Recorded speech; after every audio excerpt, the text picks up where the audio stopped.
Welcome aboard National Football Show. It's your boy Big Sills. Welcome aboard. We tell you this all the time. Thank you so much for making the show what it is. Hit the like button. What a great time in sports. What a great time for sports in Philly.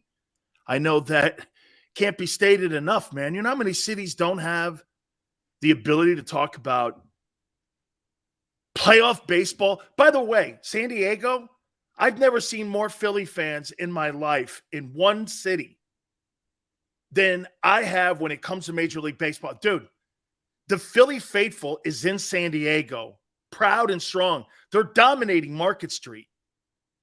They're dominating NLCS, San Diego, and the Phillies. I'm telling you, man, Philly fans, you show up strong. You are all over San Diego, bird's eye view of it. And believe me, man, that stadium last night, Petco Park, had a ton of Philly fans in it. And if you hear when Schwarber hit the home run and then Harper hit it, you heard the Philly fans in the building. Pretty damn impressive, man. Great stuff going on. That is a great story starting to take shape. 2-0 win for the Phillies last night against the Padres. Take game one, now have home field on their side. I mean, really, I think this is a 7-game series. I still think the Padres have a little bit more starting pitching, but what a great story going on. You get rid of Girardi, you put Thompson in, and now all of a sudden you're in the World Series with a shot and 3 games away from going to that thing. That's incredible. What a storyline. More on that. We'll do that a little bit later. I got word that the National Football League is talking about scoring being down. Or I should say defenses being down. Okay, and you're looking at it. Get this, a full touchdown, about 8 points, okay, is now where the league is right now when it comes to the point differential. Wouldn't you say, as the Eagles are in the bye, one of the most observant things that you could possibly make about the league is this? How many shitty O-lines are there now in the NFL? How many good O-lines do you think the Eagles have played so far this year? What would you guys say? Where it was nothing like Philly. Hey, by the way, this is where I think you guys are dominating the league. It's not so much at your skilled positions. It's in your O-line. How many teams do you think? And by the way, this is not to talk about the Eagles' soft schedule. This is nothing like that. But I can name how many teams do you think really have great O-lines? I think this is the problem in the league right now. You're not seeing a lot of scoring because you don't have a lot of good offensive lines. That's why the Eagles with Jeff Stoutland and what he's created, well, you're just not 5 great players. You're like 7 deep. The Eagles are 7 deep. Andre Dillard, Jack Driscoll could start anywhere in the NFL. Anywhere in the NFL, those guys could start.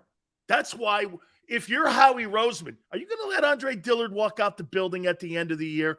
I don't know about that.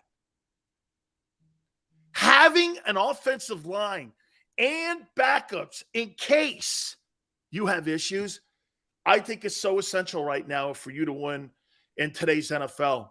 Dude, I don't know about the quarterback play, but I will tell you this. I know this. There is a ton of shitty offensive lines in the National Football League right now, and we all know this, man. It is a ton of bad football being played, and when you sit here and watch all these lines, dude, name me the best O-line that the Eagles have played so far in their 6-0 start. Who do you think? The Lions? I think the Lions O-line's better than the Cowboys O-line. Who else? I can't name another one. Vikings? They're limited in their O-line. How many teams actually have great O-lines? Eagles. The Browns. Packers don't. Bucks don't. Rams don't. Cleveland, yes. Dallas, maybe. Shit, you'd probably say Dallas is the third best O-line, right?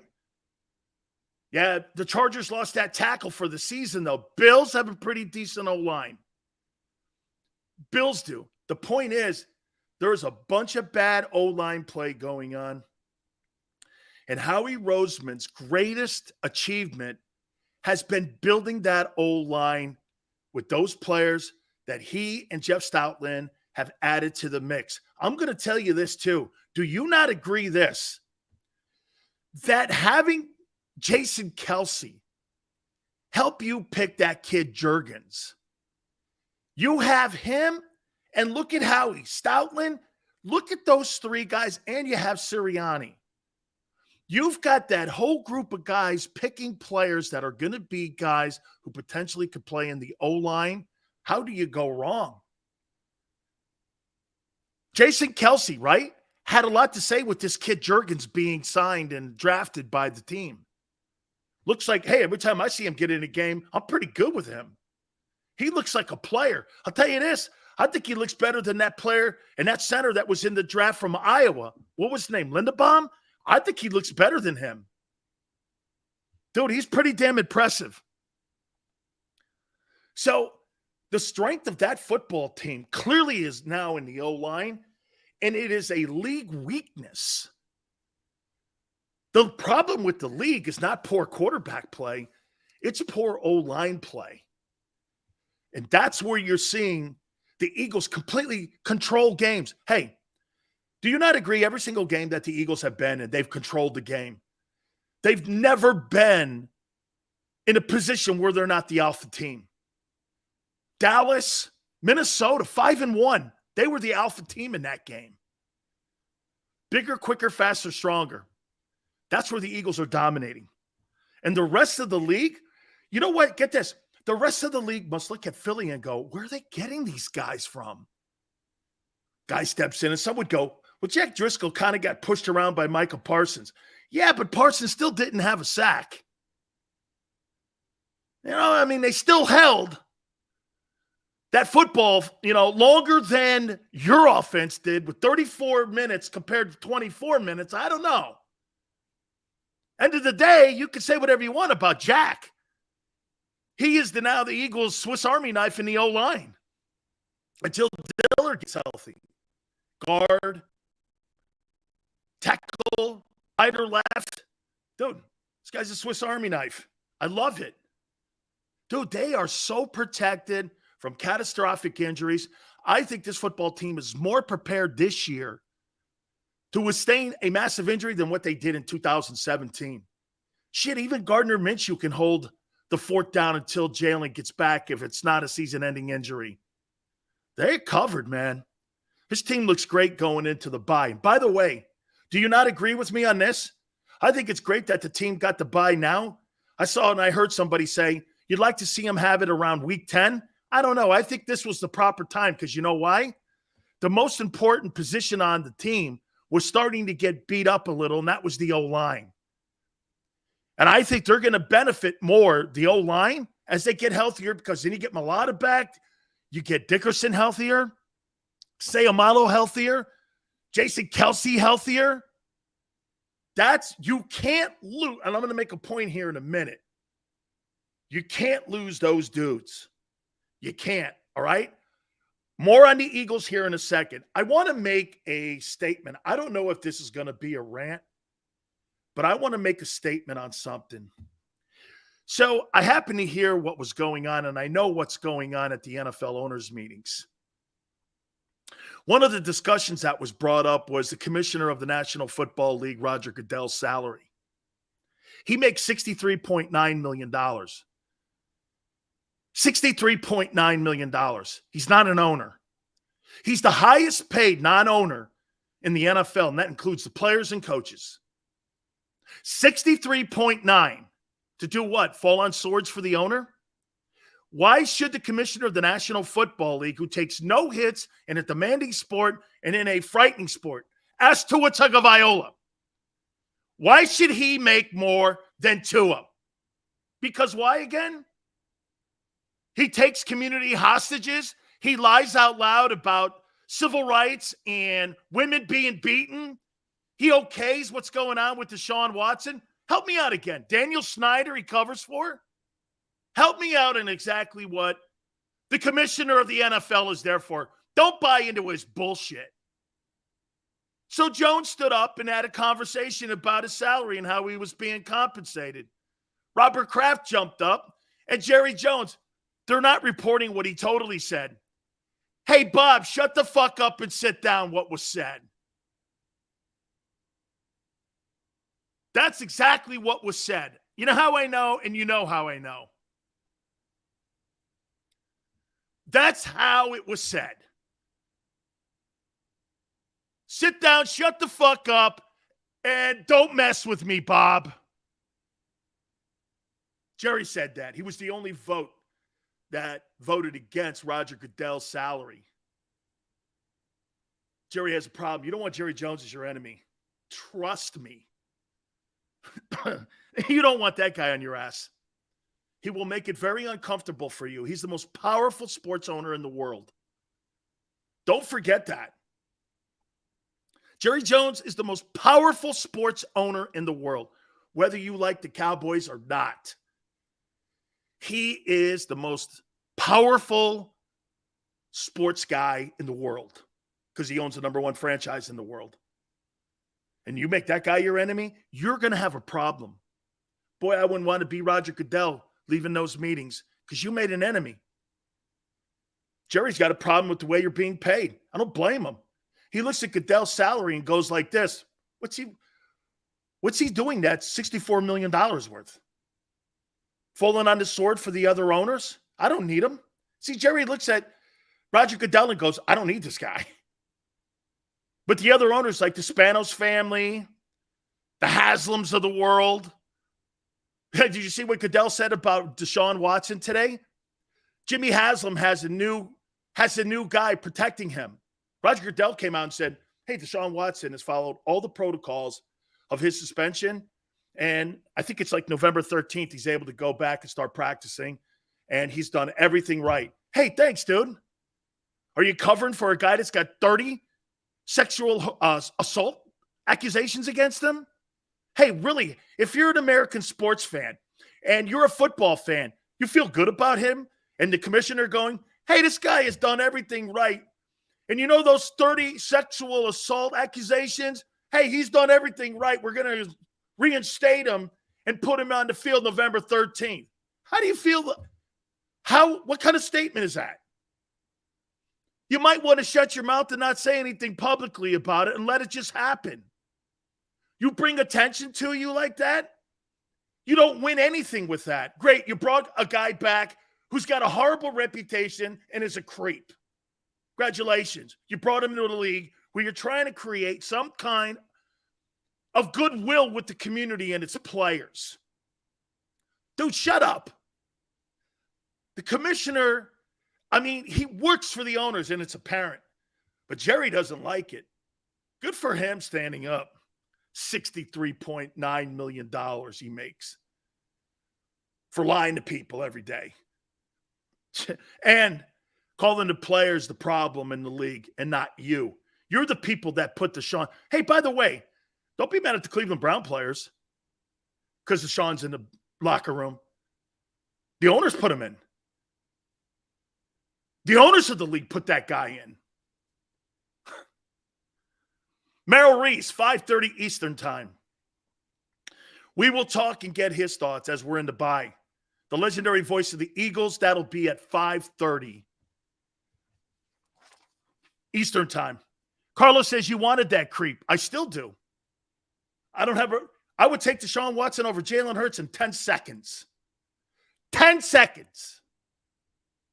As long as the league's okay with him playing, I'm paying him and playing him.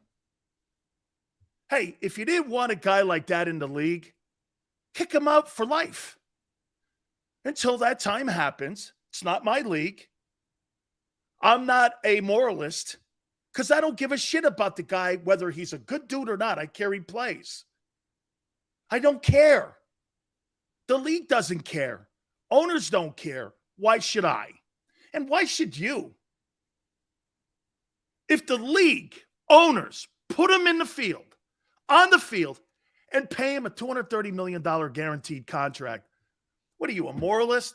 Okay, guy, no problem. That's no problem with me. I'm not asking this guy to be man of the year here. I'm asking him to throw touchdown passes. If the league had kicked him out for the rest of his life, I'd be good with that too. But they're not. They're not. So if it's okay for 32 billionaires, 32 billionaires, who are you? Some fan that weighs pom-poms. Congratulations. You mean nothing in the conversation to them. You mean nothing in the conversation. Jack says, only thing I have ever disagreed with you. Okay, Jack, it's all good. Hey, Jack, when a guy like Adrian Peterson beats a kid with a stick and his genitals are bleeding, but they put him in the game and on the field after 3 weeks of a suspension, you think that's cool too? I don't. How about when Joe Mixon breaks a woman's jaw? Oklahoma suspends him. Bengals draft him. You okay with that? How about when Leonard Little killed those people when he was a member of the St. Louis Rams? Shit, man, he killed someone drunk driving. They put him on the field. You all right with that? Go down the list, man. Go down the list. Absolutely, Jack. And Jack, you're not wrong. But the NFL is not about character. They tell you they are. I'm not suggesting to you, Jack, that there's not men of character in the league, and we respect those men that have become players of the, or like the Walter Payton Man of the Year. I love that award. It's one of my favorites. Would you still trade all your draft picks for him? Yeah. Yeah. He's a generational talent. You're still missing it. How about this? He is in the same conversation with Josh Allen talent without the problems. Whatever you think of that, you go right there. Let's move on to the topics now and get out of that because I don't want to talk about Deshaun Watson. We're in a good place in sports right now. I want to throw this out there to you. Is Lane Johnson the most important Eagle that we've seen so far in the start of the 2022 season? Is he the most important Eagle on that team? And I'm going to put definitions around it and what I mean by his importance. Do you think, and listen, I know the quarterback position is the most important position. I'm not talking that way. I'm talking, do you think Lane Johnson is the most important Eagle in the locker room? You know, there was a comment that Nick Sirianni made going into the half. You know, there was still some time on the clock, and instead of kind of trying to get in field position, they had lost Lane Johnson to a concussion. And they decided to take a knee and go in to halftime. And then he was asked the question. I think this was at the press conference, and someone asked him how come he didn't press the issue on trying to get more points. And you know what he said? We just lost Lane Johnson, and I really wanted just to get everybody settled, and I wanted to, like, you know, settle the troops a little bit because we need that guy. And I thought that that was a really interesting comment that he made about Lane Johnson.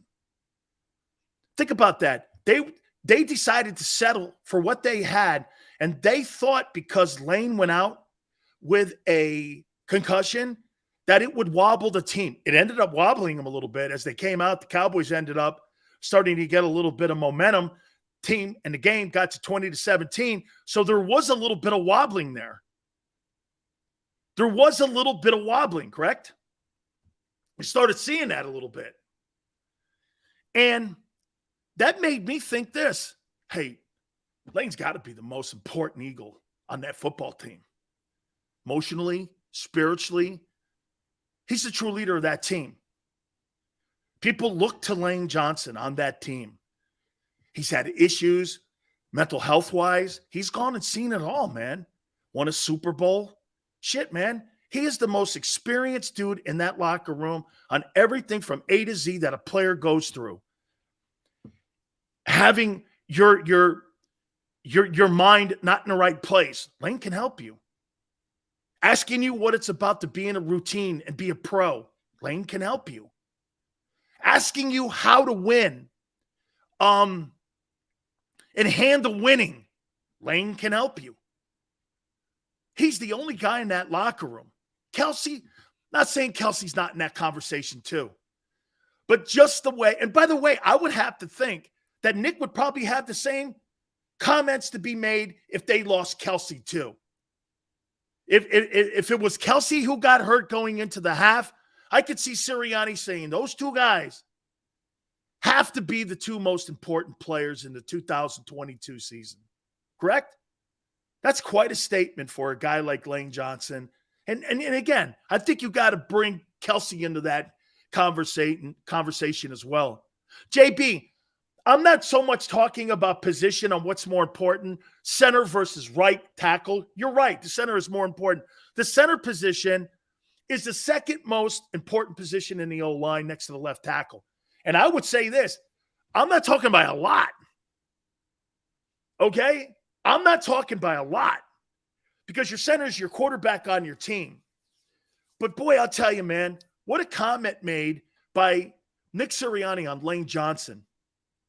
Alexander, appreciate you coming aboard. Thank you. Please hit the like button, everyone. Right?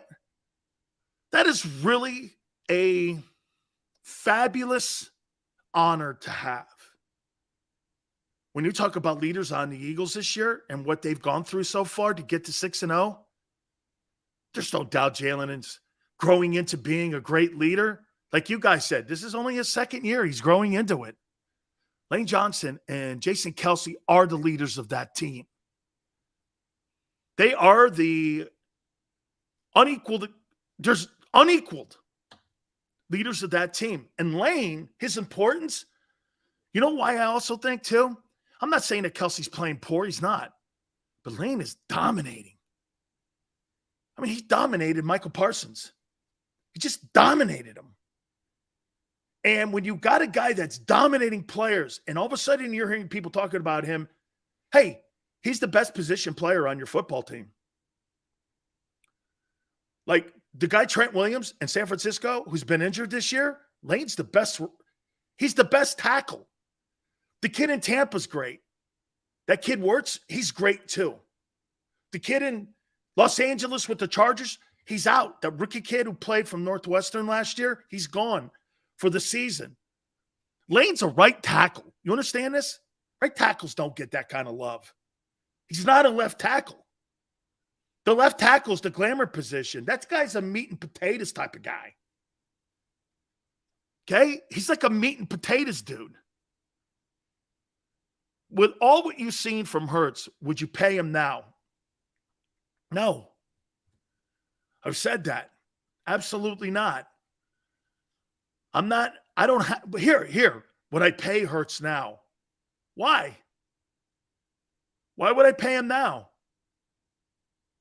If I'm that, what do you think teams are going to just rip your checks up and write you more money and give you more money?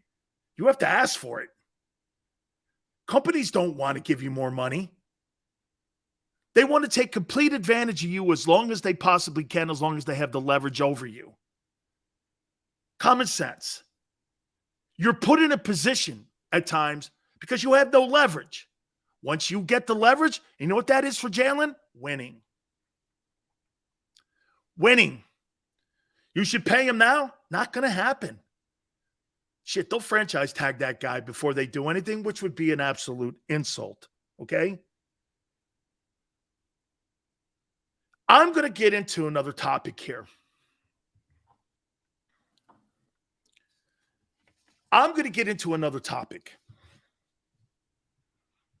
I have a problem with the 6-0 Eagles. Okay? Xander doesn't think he'll franchise tag him. I don't either. Well, I just said that he would. We'll get into that. We'll get into that a little bit later. Okay? It's an interesting comment. Would he franchise him for a year until they figured it out? Or would you talk about a 3 to 5 year contract with him? We'll get to that here in a minute. What's the number one problem you think you have still with the Eagles? By the way, real quick, before I ask this question, how many people think the Eagles could possibly, how about this? Let's be fair, because this is a pretty big deal here. There's only been one of them. What's the percentage that you think the Eagles go 20-0 this year? What do you think the percentages are that they go 20-0? Okay. Ron, I like what you're saying there. That's kind of going to go into a little bit. Okay, second half offense, stopping opponents on third down, all good. Jack says none. JB says 10%. 75% chance of going unbeaten. 20-0 is too crazy, especially with the division backup. 1%, less than 1%. Climbs each week. Yes, 20-0, 70%. This is the NFL. Xander, I'd like to hear you, man. Give me your thoughts. What's the chances, and give me a percentage number that you think the Eagles can go 20-0 and close the door on it? Big D says 70%.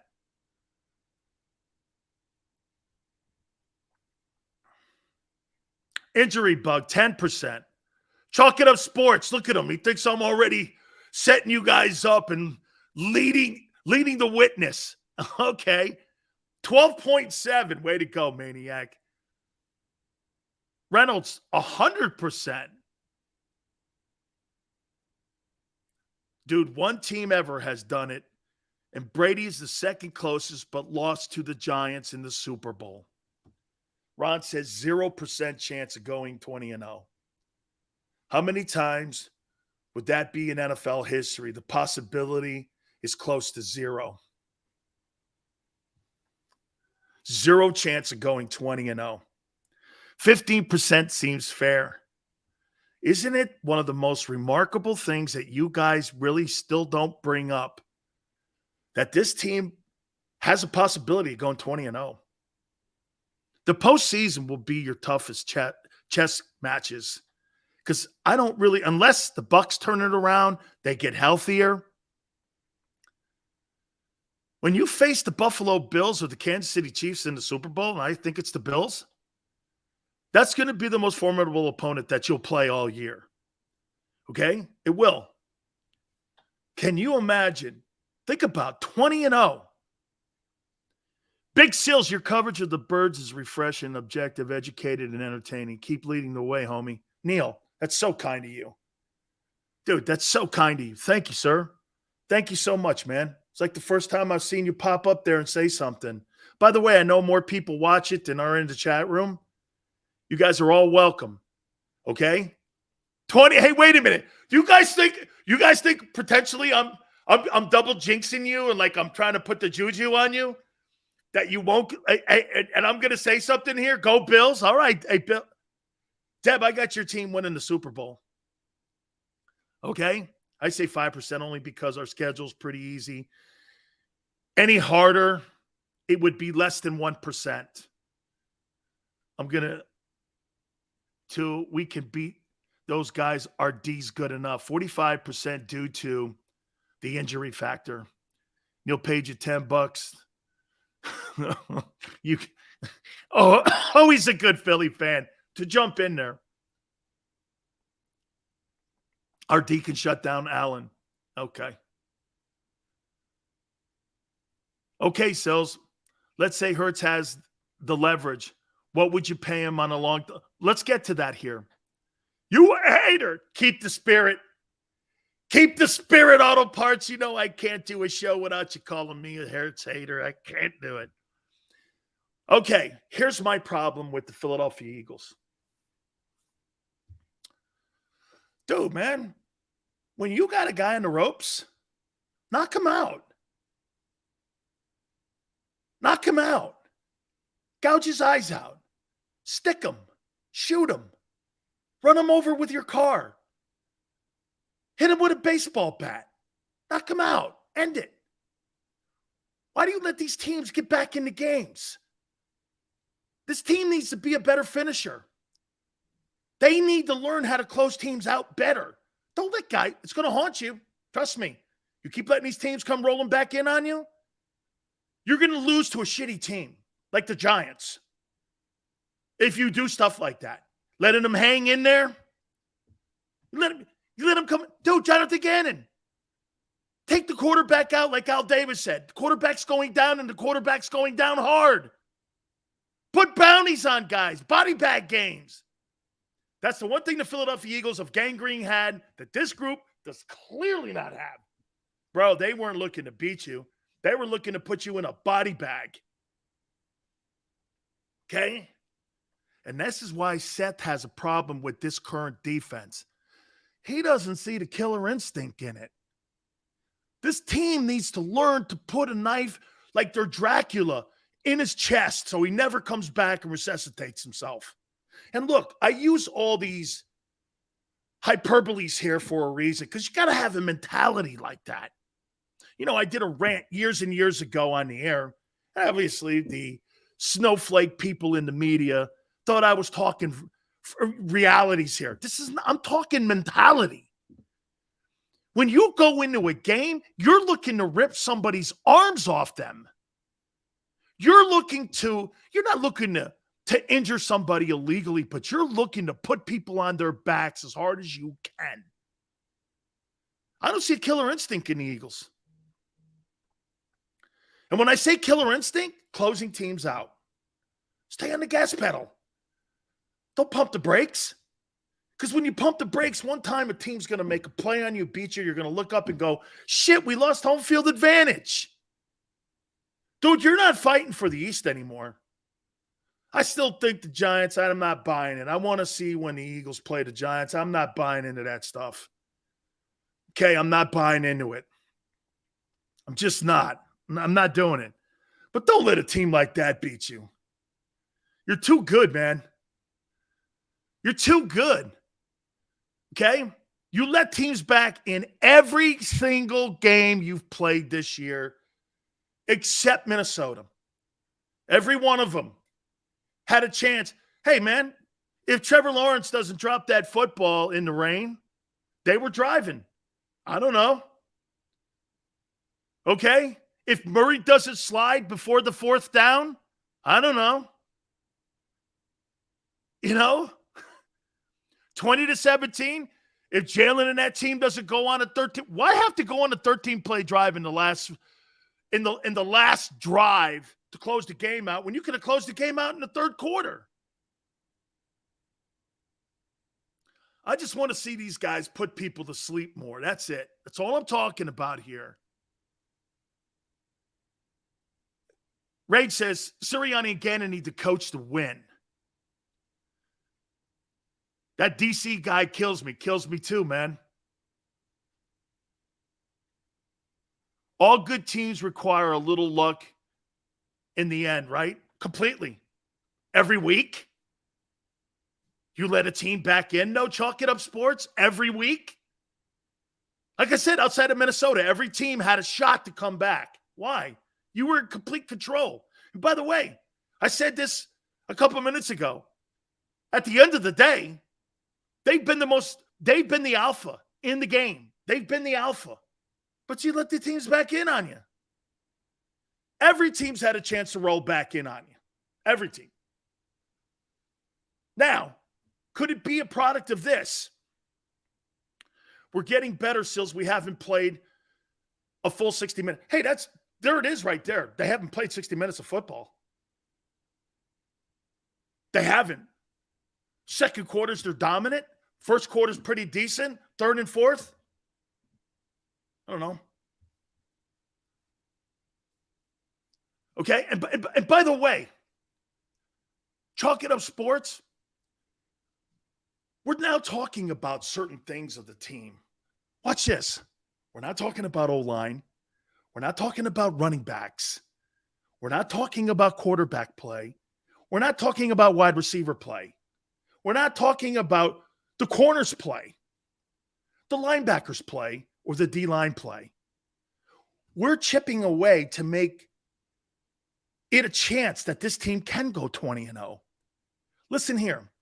If you strive for 20-0, you'll win the Super Bowl. If you strive for the Super Bowl, you'll end up in the NFC title game. If you strive for the NFC title game, you'll get bounced in the opening round every year like the Cowboys do. The more you strive for perfection in every single thing that you do in your life, you will learn to live with greatness. Strive higher. Land where you want. That's a championship mentality. If you strive for perfection every freaking day of your life, your day's going to be pretty good. When you put your head on your pillow, your day's going to be pretty good. If you meander through your days all the time and you're not productive, you'll be a person that blames everyone around you for why your life sucks and why you got beat and why you were complacent. Most of those people don't enjoy their lives. Because you know why? Being great is a sacrifice to your sanity. Look at Tiger. How many marriages? Look at Ali. How many marriages? Look at Jordan. How many marriages? Look at Brady losing a marriage. It comes with personal sacrifice. Hey. And some of you would go, well, I don't feel sorry for it. No one said you had to. I'm just saying this is what it is. Striving for the NFC. Watch this. And I love when I hear you guys, and we always throw that topic out. What do you guys want? Well, I want a playoff win, and I want to win the East. Really? I want to win the Super Bowl, go 20-0. That's what I want. I look at going undefeated. When I was at Miami, bro, a 10-2 season was terrible. 10-2 season today is a revival at Miami. 10-2? I went 10-2 one year. I was like, Jesus. We lost the bowl game, but we lost one regular season game. I lost one regular season game in 3 years at Miami. I mean, dude. The 1 year was, I thought it was a disappointment.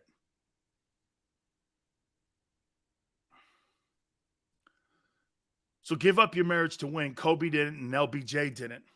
Really? Kobe almost did. Kobe almost went to jail for it. Kobe almost went to jail for it, dude. Are you forgetting Eagle, Colorado? You must have forgot that, right? Where he was accused of rape? Oh, I forgot. I know. We're not supposed to talk about that, right? You forgot that? That he put his marriage on ice because of his philandering ways? Really? Nice try, guy. LeBron James, 4-6.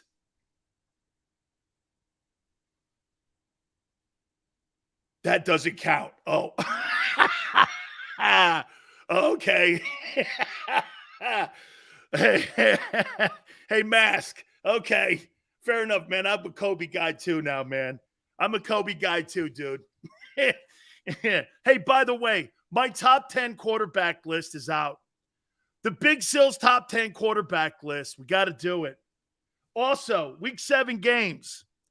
I think you're going to be very interested where you see and what I think have been. Get this, I don't have a 10. Help me out on a 10. I don't have a 10. I couldn't name. I have a top 10 without a 10. I couldn't put a 10. I don't know. Who's playing the 10th best? I don't know, man.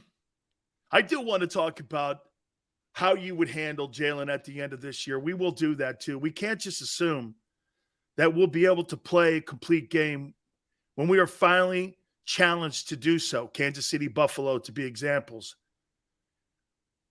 We need it when it's not required. Thank you, JB. Amen. Bro, JB, let me tell you this. And just a small personal experience on that. One year, guys, we beat Notre Dame 58-7 at the Orange Bowl. It's the biggest point differential in the history of Notre Dame and the point spread and how bad we beat a team. This was Notre Dame.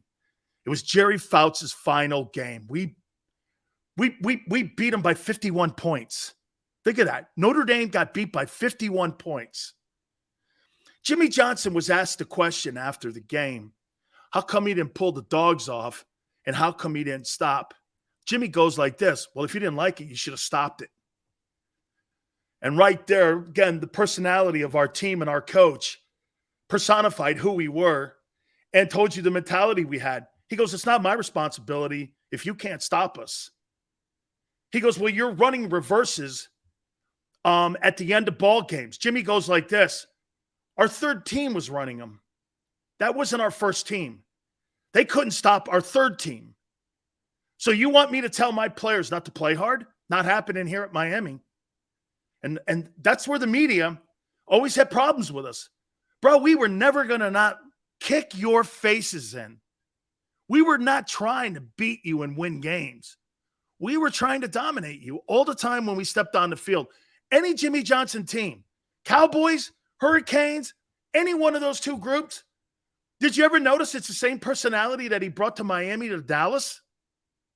On how he won games? Okay? All around auto service sales, you're always talking about your college career. No, I'm talking about Jimmy Johnson. Because Jimmy Johnson is one of the very few coaches in your lifetime all around services that won a Super Bowl and won a national championship. And I saw how he won NFL games. My coach is also in the Hall of Fame. So being around Bill Gates, Steve Wozniak, any one of those guys, Jeff Zuckerberg, when you're around people like that have greatness, yeah, rubs off. Rubs off. When you're around championship people, I'm not talking about my career. I'm talking about being around great coaches, great winners, great people that built dynasties in college and pro. Very few people have built Super Bowls and college dynasties. He did it. And that's why he went to the Hall of Fame. So why wouldn't I convey some of the dealings that I had with Jimmy and how he took care of Buddy?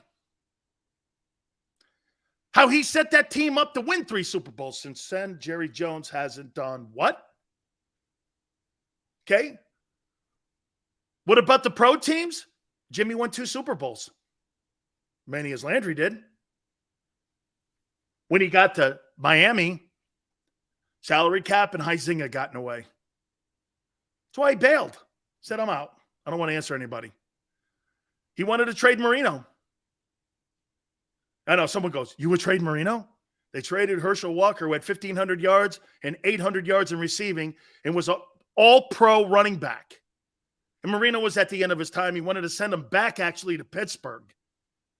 But the owner didn't want to do that. Jimmy wanted to get draft choices. He was talking Troy Aikman out of retirement.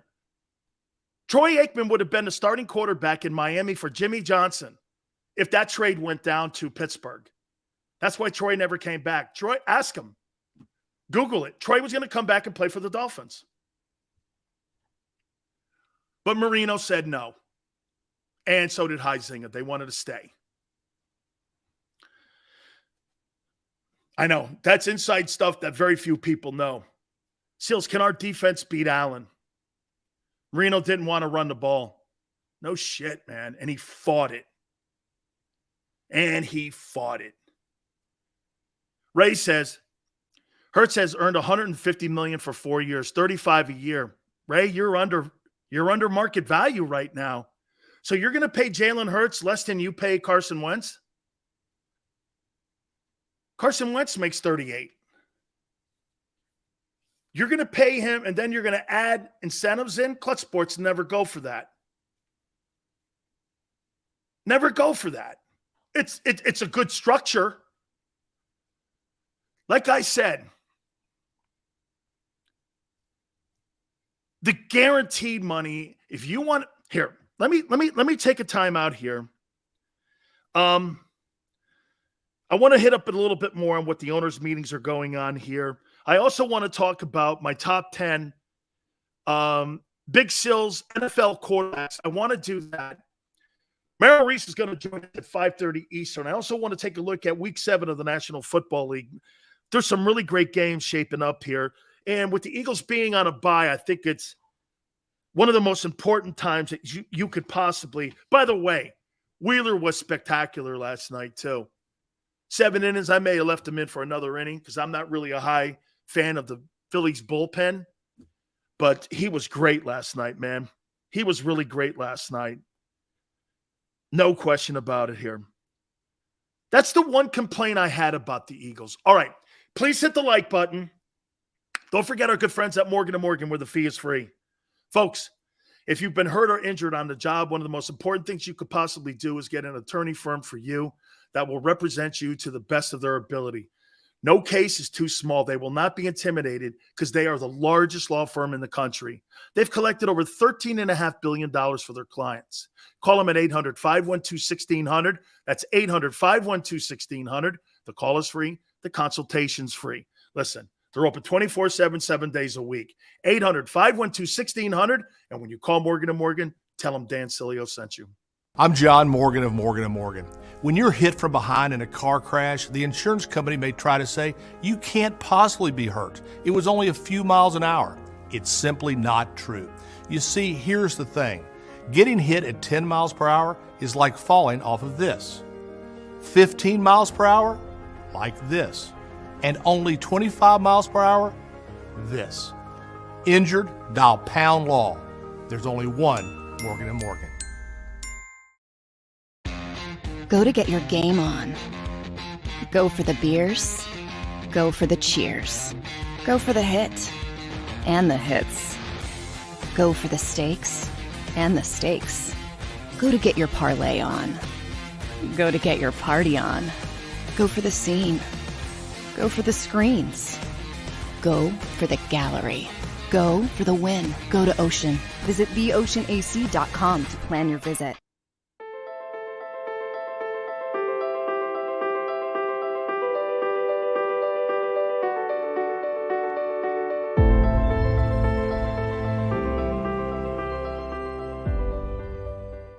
It's a fall car fest, and Jeff D'Ambrosio, Destination Downingtown, says, yes, you can. Jeff says, yes, you can choose from over 1,000 vehicles in stock with no wait. Yes, you can still get low prices, leases, and big discounts. Yes, you can still get low interest financing. And Jeff always says, yes, you can have a real deal buying experience without the hassle. When the other dealers say, no, you can't, Jeff says, yes, you can. Jeff D'Ambrosio, Destination Downingtown. Nobody treats you better. Jeep Adventure Days.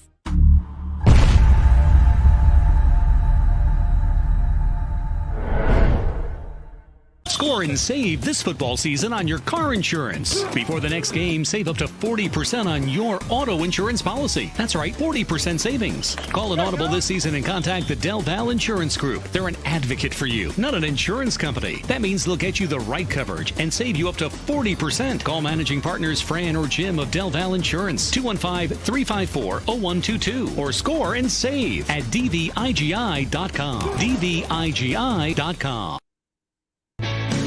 Hi everybody, my name's Jason Lombardi. I'm an inspector at DryTech. At DryTech we offer 3 major services, the first one being basement waterproofing, the second service we offer is foundation and structural repairs, and then the third service that we offer is mold remediation. If you feel you are having a waterproofing issue, give DryTech a call or check us out online.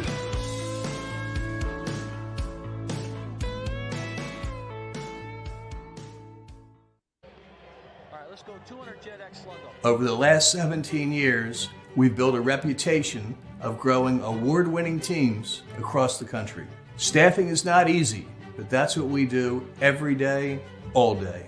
The key to our success is storytelling, asking the right questions to find the right people.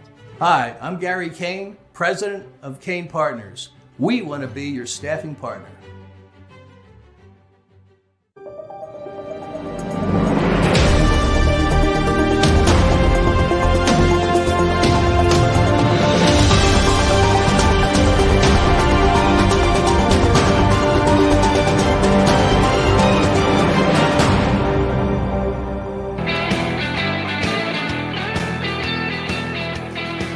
Welcome back. National Football Show. It's your boy, Big Sills. Please hit the like button. I appreciate you guys coming aboard. Thank you so much. Don't forget Merrill Reese in hour number 3 at 5:30 Eastern Time. We have our top 10 Big Sills quarterback list we have coming out. Also, week 7 of the National Football League. We will talk about that. I think tomorrow we're going to do the top 10 NFL teams. We'll do that as well. So we appreciate everybody coming aboard. Before I get into my top 10, by the way, this changes every week when it comes to the top 10 quarterbacks in the NFL. Couple things before I get there, and also talk a little bit about the contract and the parameters and how it would look for Jalen Hurts here in a second here. I do want to say this, though. I don't know if Xander notices this, but you know one of the things that I've noticed with Alabama this year? They're not as deep as they've been. This is like one of the first times that their O-line is not as dominant. That's why they struggle when they go on roads at A&M or not A&M, but Texas. And they go on the road and they don't look as deep. They're as talented.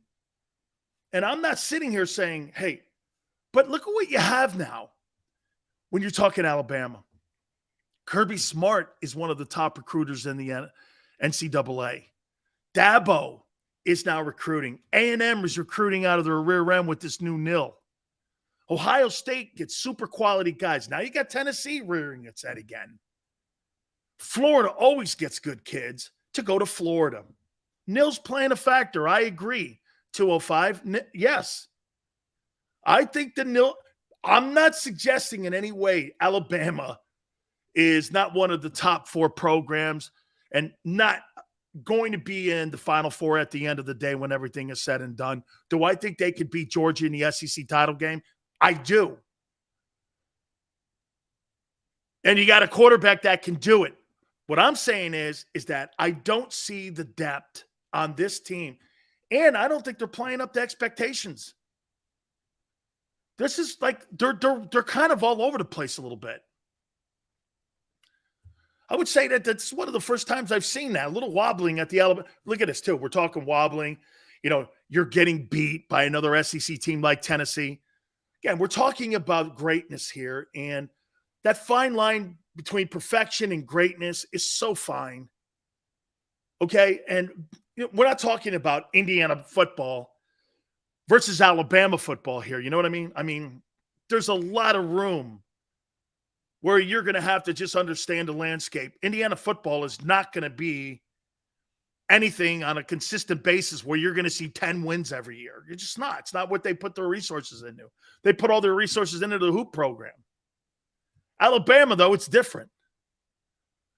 Just don't see it there. By the way, there's a potential trade rumor going around. Chase Claypool of the Steelers to the Green Bay Packers.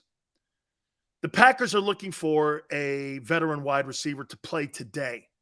Odell Beckham is not ready to play. And I don't think it'd be fair to get Beckham to go to Green Bay and say, you're the number one. I don't think Odell Beckham is the number one any longer. And I'm not suggesting to you that Chase Claypool is a number one. He's young. He's got good hands. They need some wideout help up there in Green Bay because the guys that they have are not good enough to win. They are just not good enough to win. And the quarterback is not playing very well. So when you have that dynamic going and the defense is giving up yardage, this team's lost 3 straight ball games. Okay? JM goes, who's the best quarterback in college football? I think it's the kid at Kentucky. Okay? JB goes, totally valid. Happy that the Eagles are winning. Happy that they are doing it against different style teams. But the lack of a second half scoring has merit for concern. JB, and it's not that I don't think that they can continue to score. It's that they just like stop. You know what I mean? JM goes, send Quez Watkins to Green Bay for a number 2. I think I would ask for that. Quez Watkins, would you send for a number 2? I would take that, but I don't believe that Green Bay would offer a 2. But if you're Howie, you ask for a 2. Interesting. Put that out there. Hey, Quez Watkins for a second rounder. Why not? No one's going to bite on it, and you never know. You might get someone to bite on that. Quez Watkins for a 2 or 3? Hey, watch this. How about this? JM, that's pretty slick. You throw as November 1 comes around the corner and teams are looking for wideouts. The Rams are looking for wideouts. You throw Quez Watkins out there for a 2 and you take a 3, would you? Yeah. I'd take a 3rd round pick for Quez Watkins. What was he drafted in the 6th? Then it gets Zach Pascal more touches. Interesting. Dude, how many catches does Watkins have on the year, though? Not many. Not many. And it's perfect. He doesn't have many touches, which means they're not throwing to him that often. But they value him because he's an over-the-top threat, even though the Eagles don't throw high percentage passes down the field. And you offer up a 2. Hey, Quez Watkins is on the market for a second rounder. Who's biting? Not me, man. That's too high. Not me. Man, I don't know. Maybe, you're like, how about a conditional second? Okay. How about a conditional second? I'll take that. If he doesn't hit these particular numbers, it's a 3 anyway? Sure. Quez Watkins has 6 catches in 6 games. Not the most productive guy on the planet. It's not his fault. It's not his fault. Because if you look at those, hey, watch this. Rage. How many yards per catch, though, on them 6 catches? How many yards per catch? Because his agent can always go, yeah, well, they just don't throw to me. Rage, tell me what his yards per catch are. They're not getting rid of Dillard or Driscoll. Those 2 guys are like diamonds. Who would be the number 3? Zach Pascal. They pay him 1.4 anyway. Dude, check it out, Maniac. If that thing is like, well, I only have 6 catches, but I'm averaging 20 yards a catch. It'd be like, well, they just don't throw to me. What am I supposed to do? What I mean, right? What am I supposed to do? When I catch the ball, I'm productive. 14-7? Shit. That's pretty productive, dude. 15 yards a catch? Yeah, I'm all right. Hey, who wants Quez Watkins? I'll give you a chance to get him here. Here's the second rounder. Green Bay'd be like, yeah, she's how about Kansas City? Kansas City needs some you might want to, right? How about Seattle? On the other side is DK Metcalf. Baltimore. Dude, JM, way to go, man. I like it. That's why I love our people here. Hey, Maniac, 14.7 yards per catch. He's had 6 catches. That's not on him. It's totally not him. Trade Quez for OBJ? Why? I'll keep Quez. He's not injured. I'm going to have to pay OBJ $5 million. I'm all right with paying Quez $900,000. Not working for me. OBJ's not a $5 million guy anymore, let alone a $10 million guy. Baltimore just picked up Djax. He's stealing money. Wake me up if he's productive. I'll be the first. Can I tell you what I think Djax does in Baltimore? Xander, remember this. And believe me, I may end up tweeting this later. We'll see if I get ripped on by Djax too. Djax, here's his season. He signs with Baltimore, has a couple good plays in a game, plays one more, goes on IR, and hijacks the salary and the money they gave him, and he doesn't play the rest of the year. He may play 3 games. He'll be on IR by the end of the year collecting his salary because he's a vested player. It's how the thievery goes on when you're at the end of your contract and you're at the end of your career. You're looking to rifle money off of teams. It's no problem with that. Teams are looking to do the same to you. So it's okay. This is the gypsy you turn into when you're somebody like Djax or Dominican Sue. you turn into a gypsy. OBJ's a gypsy. Okay, OBJ's he's a gypsy now. He's going to be pilfering and pushing his services on somebody. He's going to go into a couple games. He's going to play. I don't think it's where he doesn't. I think D-Jack doesn't want to get hit anymore. I saw it in Vegas, and with the Rams. And I don't think D-Jax wants to get a hit, so now he's going to rob a team. Okay? We'll see. Watch this. You're all going to go, Sills, he had a 50-yarder, like he did, I guess, for the Rams. Then he talked his way off that roster. He talked his way off of a Super Bowl ring. And he went to Vegas, and after he got hit a few times, that was the end of it.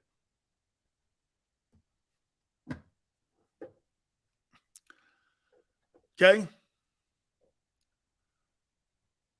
No, JM. JM, the NFL takes advantage of the players too. But why would you want that on the Eagles? Would you really want to go through that on the Eagles? That's drama you don't need. Guy coming in, he makes a happy return home, right?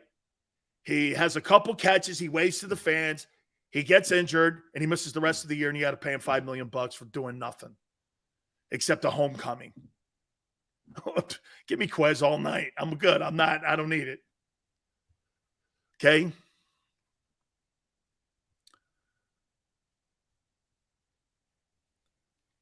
I wish we could sign D-Jax for punt return. Not me. Won't last. If Hurts doesn't take a team-friendly deal, let him play out his final year and slap the franchise tag on him. Why, Ron? Guy gets you to the NFC title game. Why would you put a franchise tag on him? Come on. Why would you do that? He's won 11 of 12 games. We're not you know what, Ron? We're trying to get to yes here, not trying to insult anybody. So this is how you have to think on how you structure a deal for Jalen Hurts. Let's do that. I got to take a time out here. Hurts structure. What's fair? I love that. What's fair?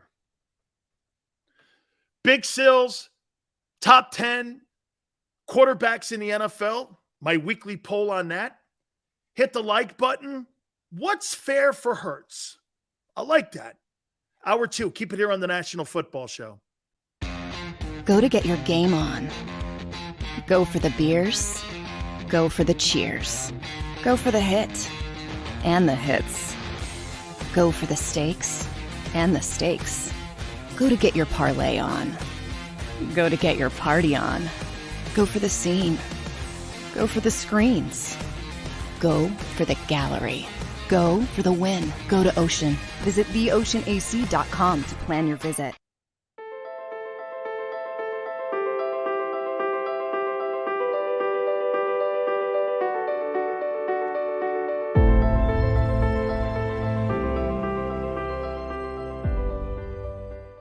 It's a fall car fest, and Jeff D'Ambrosio, Destination Downingtown, says, yes, you can. Jeff says, yes, you can choose from over 1,000 vehicles in stock with no wait. Yes, you can still get low prices, leases, and big discounts. Yes, you can still get low interest financing. And Jeff always says, yes, you can have a real deal buying experience without the hassle. When the other dealers say, no, you can't, Jeff says, yes, you can. Jeff D'Ambrosio, Destination Downingtown. Nobody treats you better. Jeep Adventure Days.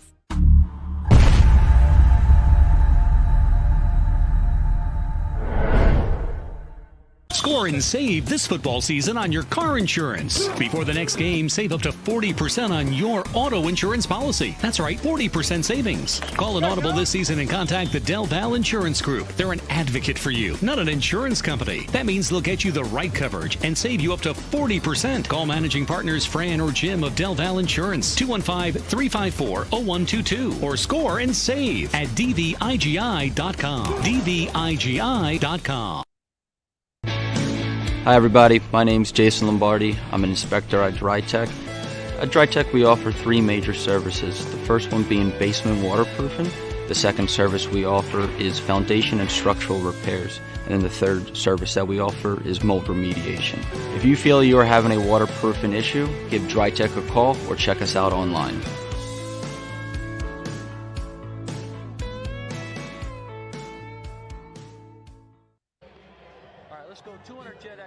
Over the last 17 years, we've built a reputation of growing award-winning teams across the country. Staffing is not easy, but that's what we do every day, all day. The key to our success is storytelling, asking the right questions to find the right people. Hi, I'm Gary Kane, president of Kane Partners. We want to be your staffing partner.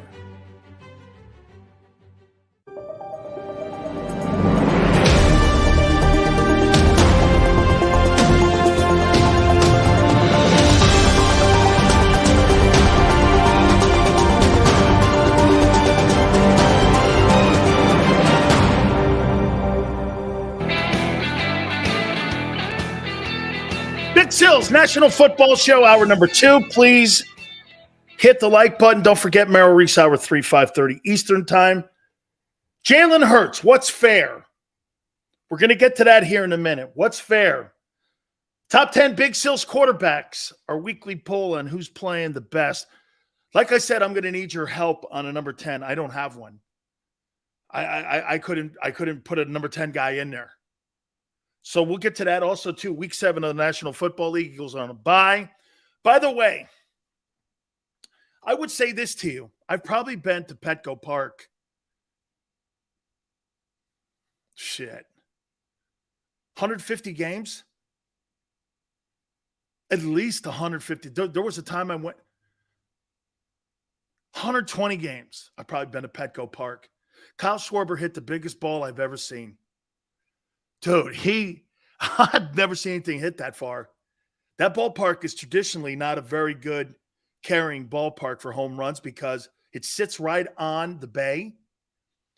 And that marine layer kind of holds the baseballs from flying out of there.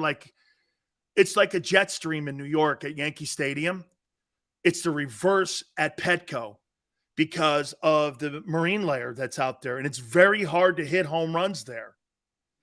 Dude, that guy hit that baseball. I could not believe. Man, it didn't matter if he was in a park, if he was at Petco Park, if he was in Philly. He hit the shit out of that thing, man. Holy cow. Harper's home run too, man, opposite way. Those two guys, man, that 2-0 win, good for them, man. They get game 1 of the NLCS, and Phillies are 3 games away from the World Series. Who would have ever said that? It is totally a story. Before you make the playoffs, you're like, how far? You don't know. Bullpen pitching, always an issue in Philly. By the way, man, that kid Wheeler was spectacular. 7 innings. You might have wanted to left him in for another one, but it panned out for him, and they got it done. Furthest in stadium history, I didn't know that. That thing was a monster shot. I'd never seen anything hit. I know where he hit it, too. Very few baseballs have been hit up there. Crazy home run. Awesome stuff there. Very cool and very good. So before we get into what's fair for Hurts, NFL's going to put Tagovailoa back in against the Steelers this weekend. Hurts gets less because no other team will. Taylor. I'm thinking you're thinking Tyrod Taylor. We're going to get to that here in a minute. So I thought he wouldn't play this year. I'm wrong. I pray for the best, and I hope everything works out. Watch my face. I want you to watch my face. I really hope everything works out. I hope he goes on to a long career. And I hope he's healthy. You don't believe me. You don't believe me. Because I don't believe what I just said. But I'm hoping. I'm hoping. You want to say the right thing. I get it. But you know in your back of your mind what you're really thinking. Here in a nutshell, my friends, is why Big Sills doesn't really do radio, because no one wants to hear that. Watch this. Especially if you're talking, can you imagine in Miami? Hey, man, I just really hope he has a long career, and I hope he's healthy, which you do. But you know it's not that.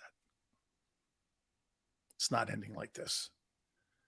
You just don't want to see anything catastrophic happen.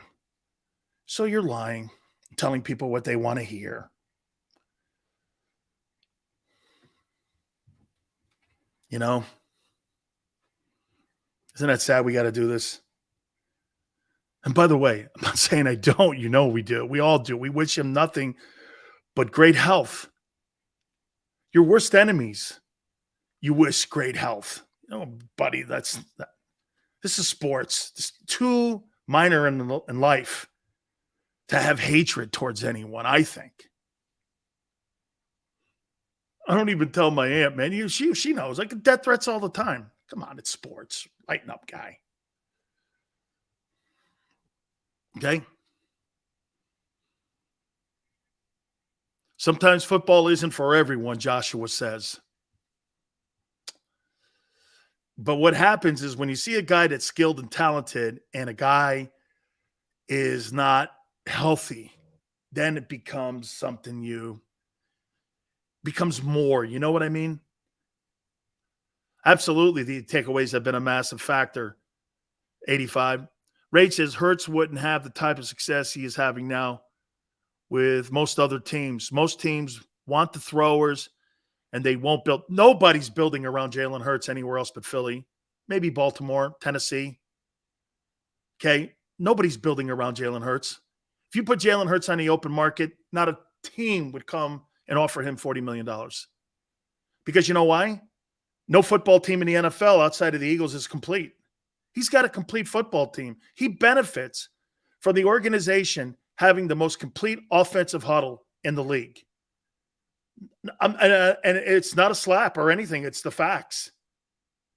Their old line's the best. Their grouping at wideouts the best with their tight end, and they got the fourth best back in the league.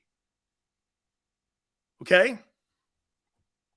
Alexander says, I hate a lot of people. You know what, Alexander? Why waste that valuable asset that you have in your life for other people that don't mean shit to you? You know? Dude, here's how I handle that. I'll never talk to you again. Trust me. I have family people that I've done that to. I'll never talk to you again. It's how I roll, man. Okay? Tennessee, great fit for him? Would be. We have a unique offense tailored for Jalen Hurts. Absolutely, Steve. I've been saying that all week. It's been one of the most interesting things in how Howie Roseman has built this offense. It's customized for Jalen. Wasted energy, right, Yale? Believe me, people want responses. That's what gets people off. I know it's weird. I don't know. Most people are weird in life. I'm not saying I'm not either. Hey, hit the like button. Now let's do this. What's fair? I think that's a good place to start. Dad says Hurts' only value is in Philly.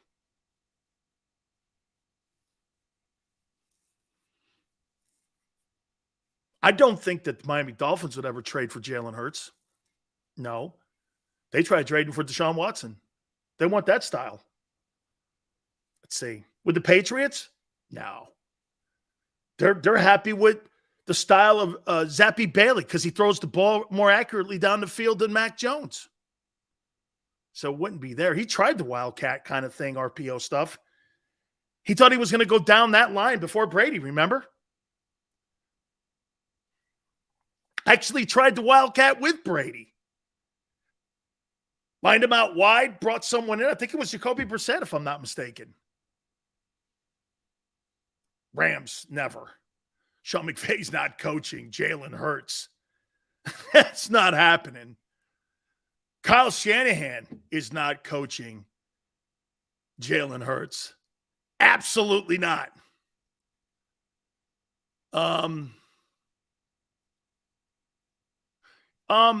Hey, Sills, know any affordable hotels in Philly? The one across from the convention center is pretty cool. It's connected to the convention center. I forget the name. I think it's a Marriott. That's kind of where I stay when I come to Philly. I like that. It's kind of centrally located. Some really good places down there. You might want to try that. I think it's the Marriott, if I'm not mistaken. Washington? Washington wants a thrower, man. That's the only leverage Hurts would have. So we're in the conversation then, like Dak Prescott was with the Cowboys. The true value is where you are. So why would the Eagles then do this? Offer something that they don't know what the market value is. I'm not suggesting you let Jalen walk through a contract next year and you just tell him to go into it. Or would they? At the end of the year, do you think the Eagles will allow him to go into the offseason and at the beginning of the final year of his contract, you think they offer him something? Or would they start that progress and that process after March 17th, I believe it is? McVay coach golf. Golf's a passer, my friend. He's not an RPO guy.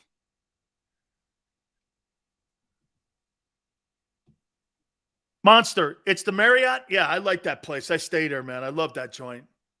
Got a great buffet too, man. It's wonderful. It's a great place. It's connected to the convention center across the street there in Philly. I've done a ton of shows there. Sills, how do you think the Eagles would be doing if they had Josh Allen instead of Hurts? Curious. You'd have more turnovers. Joshua, fabulous question. To go along with what's fair for Hurts. Joshua goes, what would Josh Allen do with this offense? There'd be more turnovers. But there'd be more explosive plays. The Eagles don't have explosive plays. That's not an explosive play team. The league's really not this year. Scoring's down 8 points. There's not real big, high-scoring teams like the greatest show on turf any longer. There's no one like this.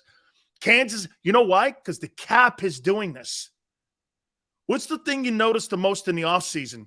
Quarterbacks and top-flight wideouts are not matched together. That's why it's even more disappointing in Los Angeles on what's going on between Cooper Rush and with Matthew Stafford. Instead of spending the money on Allen Robinson, they should have spent money on tackles and offensive linemen, or even drafted more guys in the O-line. They were building the Rams from the outside in, and it's caught up with them. It's absolutely caught up with them. There's no explosive plays in Philly. You don't have the Quez play is one of the ones I remember the most. But other than that, they've been no explosive plays. Goddard's had a couple, but really nothing crazy. Right?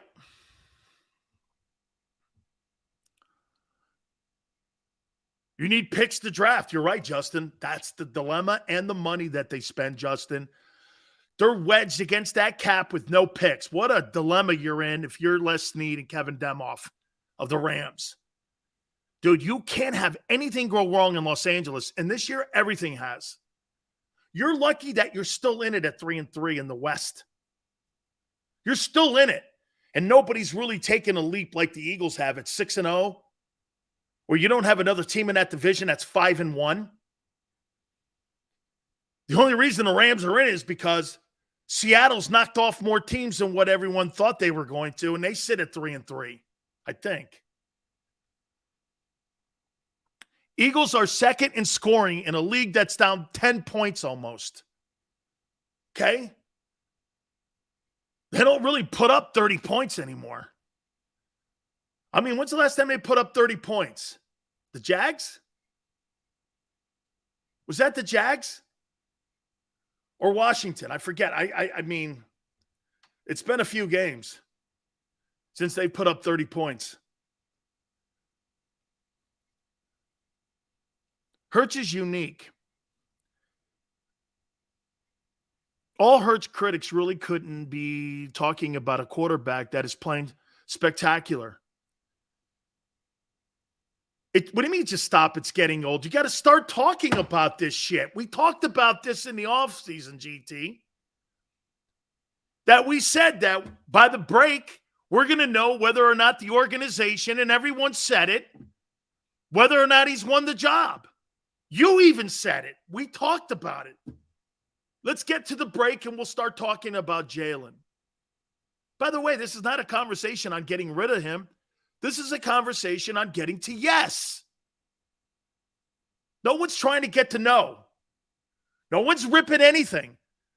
But if you guys think that for the kindness of their hearts that Jeffrey Lurie's going to go, whatever you want, son, you're my guy, fill in the check blank, and Clutch gets to write their own number in, you're out of your flipping mind. That's not how he does business. This guy's a home cooking guy. This guy is a deals guy. This guy's trying to get lesser value deal. That's Howie's mantra. Howie's not going to pay top dollar for somebody. Dude, I'll tell you what, quite frankly, now knowing his history and how he acts, looking at Howie Roseman and what he did for A.J. Brown and how he gave the contract to Wentz, I mean, it shocks me, actually. What's fair for Wentz or for Hurts?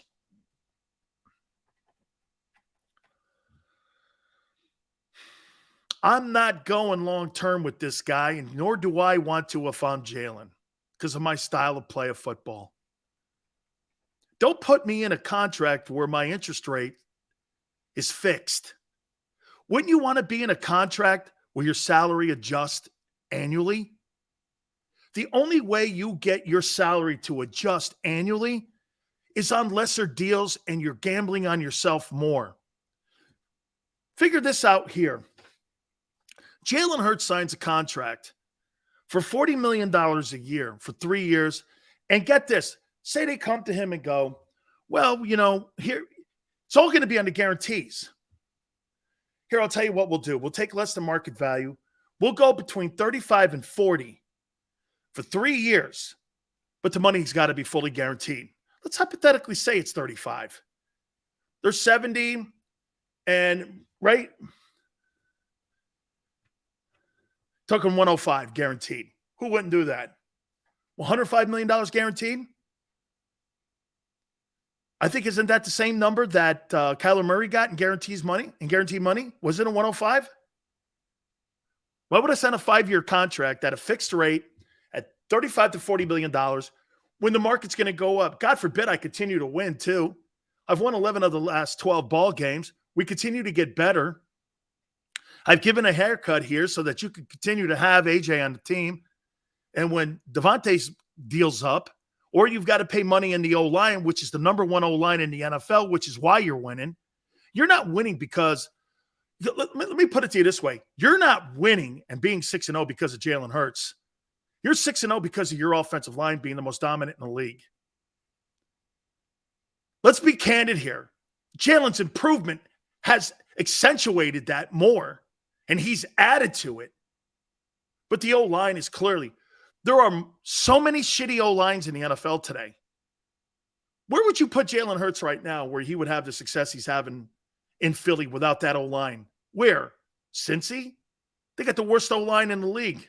Where? LA? He'd get crushed there. Where? San Francisco? Kyle Shanahan's not coaching that style. He wants to throw the ball down the field. He's a spread offense guy. Show me where he goes where the offensive line is conducive to what he has right now. There isn't a place. There isn't one.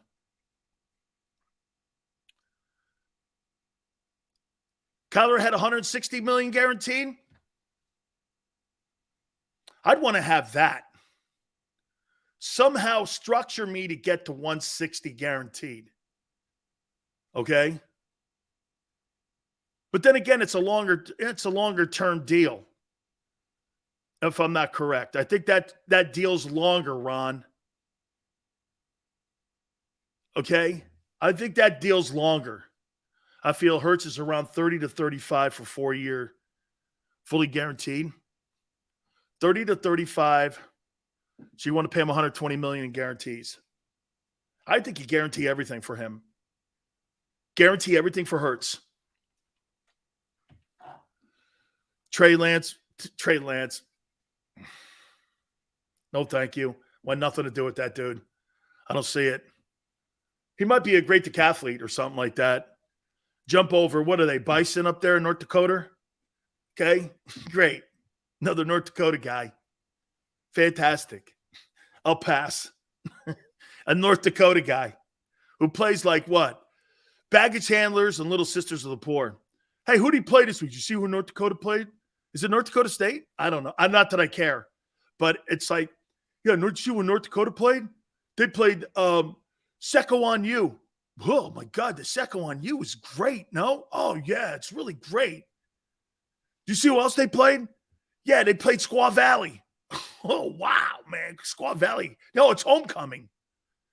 Unbelievable, man. North Dakota State. Wentz went nuts. Wentz went nuts on homecoming when we played Chippewa U. It was unbelievable. We played Tiscawa, and, man, the next week, it was unbelievable.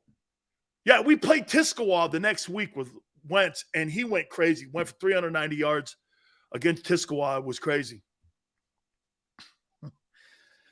North Dakota State. What's the conference called? Let me guess. The Mississippi Valley Conference. I can't say that one. My aunt don't like that one anymore, so I don't do that one. 36 million. You guys are really short, man. Dude, you guys are a little bit short. I don't think they're going to be going in there. 4 years, 175? Fully guaranteed.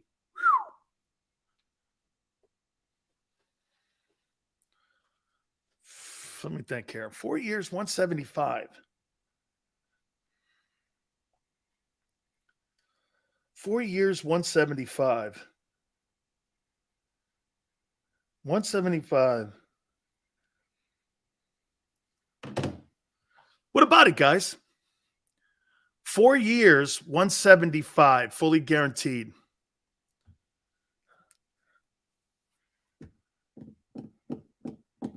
Four years, 140 out the door. So you guys are now sold that he's going to get his contract. I'm saying how I view it because Murray and Dak were bad contracts, doesn't set the market for me. And DSU played Arizona. Okay. Hey, great. Great. Did they win? They won because Arizona just got good this year, actually. A running quarterback gets hurt and he doesn't throw a lot. He will get lowballed because he only works here. Damn. God, why would you talk truths? Look at what God put up. Running quarterback, get hurt. He doesn't throw a lot of TDs, which means he doesn't score a lot in the passing offense.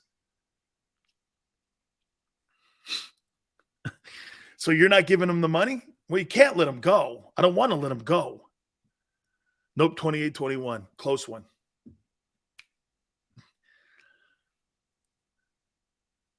He's not a running quarterback. Really? No, of course not. That's because he has more. Wait a minute. Does he have more rushing touchdowns than passing touchdowns? He's a running quarterback. Yeah, but he's fourth in the league. 255.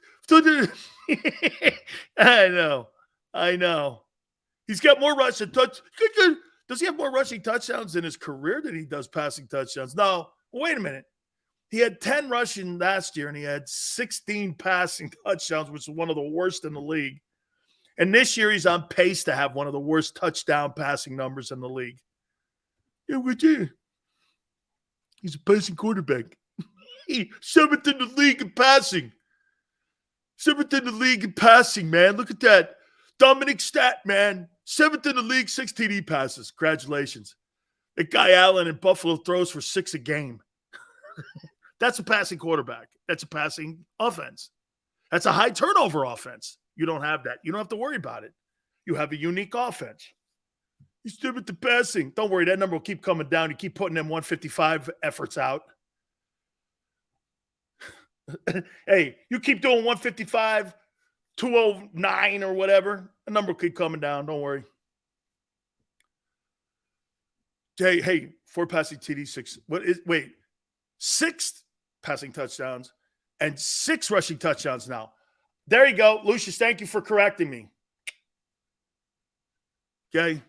He ain't throwing for 25 touchdowns, bro. He's on pace for 16 touchdowns right now. 25. At where? 30 TDs. Really? We better pick the pace up. Hey, Jalen better pick the pace up. He's averaging 1, which means he'll have 17 touchdowns at the end of the year.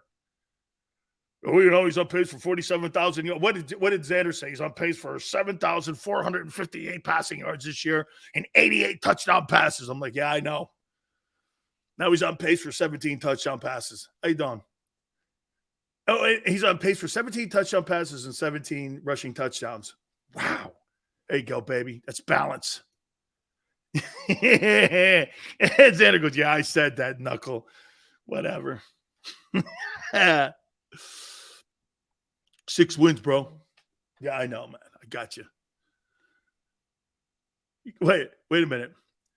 You can't say he's on pace for 17 TDs, but not on pace. Okay, so he'll be the only quarterback in NFL history, Dominique, with 4,200 passing yards and 17 touchdown passes. Never seen that before. I've never seen that. There's no way he hits 4,000 passing yards when you don't have a scoring offense. You do not have a passing scoring offense. You're not hitting 4,000 passing yards. Well, we're on pace now. Okay. Well, you got 11 more ball games to go, kid. We'll see how it works out for you. Okay. We'll see how that works out. He's got 17 touchdowns. I know. So what? Bro, you make no sense? Well, here, I'll spell it out for you. 6 TD passes in 6 games, Dominique. I know you're probably limited in math. Translates into 17 touchdown passes and 17 rushing touchdowns if it continues according to your style, and 4,200 passing yards. So you're telling me he's going to kick it up in his passing touchdowns and he's going to maintain the 4,200 pace. But yet right now you won't listen to your own logic. 17 touchdown passes. The Eagles do not score in the passing game. And by the way, the Washington game is hiding some deficiencies in the fact that you guys aren't getting home defensively.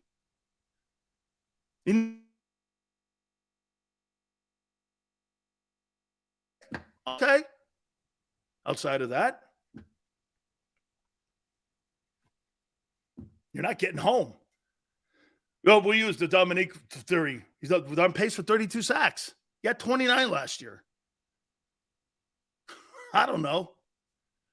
Is that really that much of an increase in your pass rush? Hey, our pass rush is really looking. No, it's not. Washington game alone. Rest of it has been, you've been getting quarterback hits. Spike 23, you're angry. No, I'm not. I'm thinking about a couple Coronas right after. 2 TD passes versus the Cowboys. Yeah, put it up, that total up to 6. Love it. Okay, I love it. He might have less this year than he did last year. Can you imagine? 4,000 passing yards, 15 touchdown passes. Whew. I'd be like, I don't know, man. That might hurt you in negotiations. That might hurt you. Hey, it threw for a lot of yards. So did Kirk Cousins. Didn't you guys tell me that? Bet 4,000 yards passing is easy. We'll see. We'll see. If Jalen Hurts throws 5 TDs in one game, then what would you say? Oh, I'd say this. That's a miracle. Dan, 3,100 pass, 800 plus last year. Yeah, I know. I know. And he still had 16 TD passes. 24 TDs. Got to pick it up a bit, don't you think? Unique. Correct. I agree with that. I'm having some fun here. I'm having some fun. You guys, hey, Monster, you know I am too. Would you say Jesus criminy, please? Jesus criminy. Yes. I can't use the Lord's name in vain. What are you, nuts? I'll drop an F-bomb before I take the Lord's name in vain. Jesus criminy, yes. I can't take the Lord's name in vain. No good. You know, when I was a young kid, I never swore in my grandparents' house either. Okay? Everywhere else, man, I swore like a truck driver, man, but I could never swear in my grandpa's house. Hey, what do you think this is? I got it, Grandpa. It's all good. My grandfather didn't like that. Hey, what's up there? I'm like, I'm sorry. You know, I come home from college, you know, swearing like a truck driver. No way, man. As soon as I walked in that house, that ended immediately. It's the only place, too, man. Jack Wagon. Yeah. Kirk Cousins won't win, but Jalen will. He's 5-1, too. Yeah, we beat him. I know. Hey, does Kirk Cousins have more passing? Let me see what Kirk Cousins' stats are. Oh, my God. Don't tell me. Please don't tell me. Oh, my God. Let's see what Kirk Cousins' stats. Let's see what he has going on this year so far. Kirk Cousins, who you guys think's a bum. Holy cow, look at that. He's only got 3 more touchdown passes than what Jalen does. Woo! He does have 1,500 yards passing. Let's see, what did he have last year? Oh, he's got a 104 rating. Look at old Kurt, 66, 6'7", and completion percentage. Woo! 5-1. Look at this guy. Let's see what Jalen Hurts has here. This ought to be interesting. Jalen Hurts stats. I don't have to go by last year. Cousins had 33 touchdowns and 7 picks. I know what he did. Junior. I'm sorry, I had to do that. Where's Hurts? He's so limited in his career. Oh, here it is. He's 15-10. Look at this, man. He's got 6 TDs. He's got a couple more yards, even more. Hey, I'll make a bet with you. Cousins throws for more yards than – who wants to make a bet on this? Who throws for more yards? Right now, Jalen Hurts has 15-14, and Kirk Cousins has 15-09. You want to make a bet that Cousins has more passing yards than Jalen Hurts by the end of the year? I am giving you Jalen stats. There they are, 15-11, 6 TD passes. Look at that, man. 6 TD passes. 98 quarterback rating. Wow. Get this, he's got half as many yards right now as he did a year ago. Man, he's on pace. Seriously. It's impressive. Yeah. Total TDs. Now, passing TDs. We're talking about passing TDs here. That's what you're going to be paid on. Buffalo Bills aren't paying Josh Allen because he runs the ball. They're paying Josh Allen because he throws that thing around.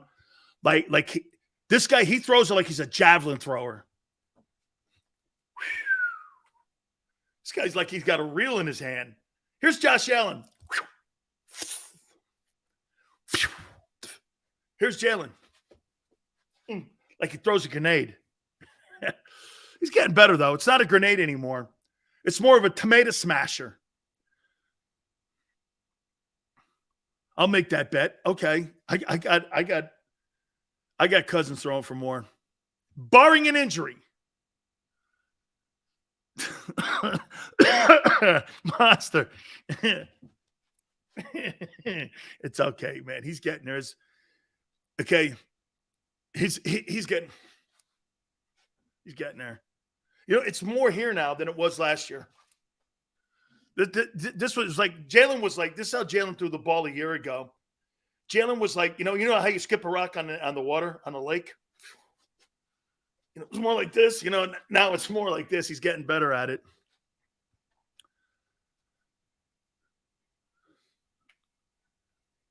Running quarterbacks, 7th passing stats. Don't lie. Okay. 6 TD passes. Good night.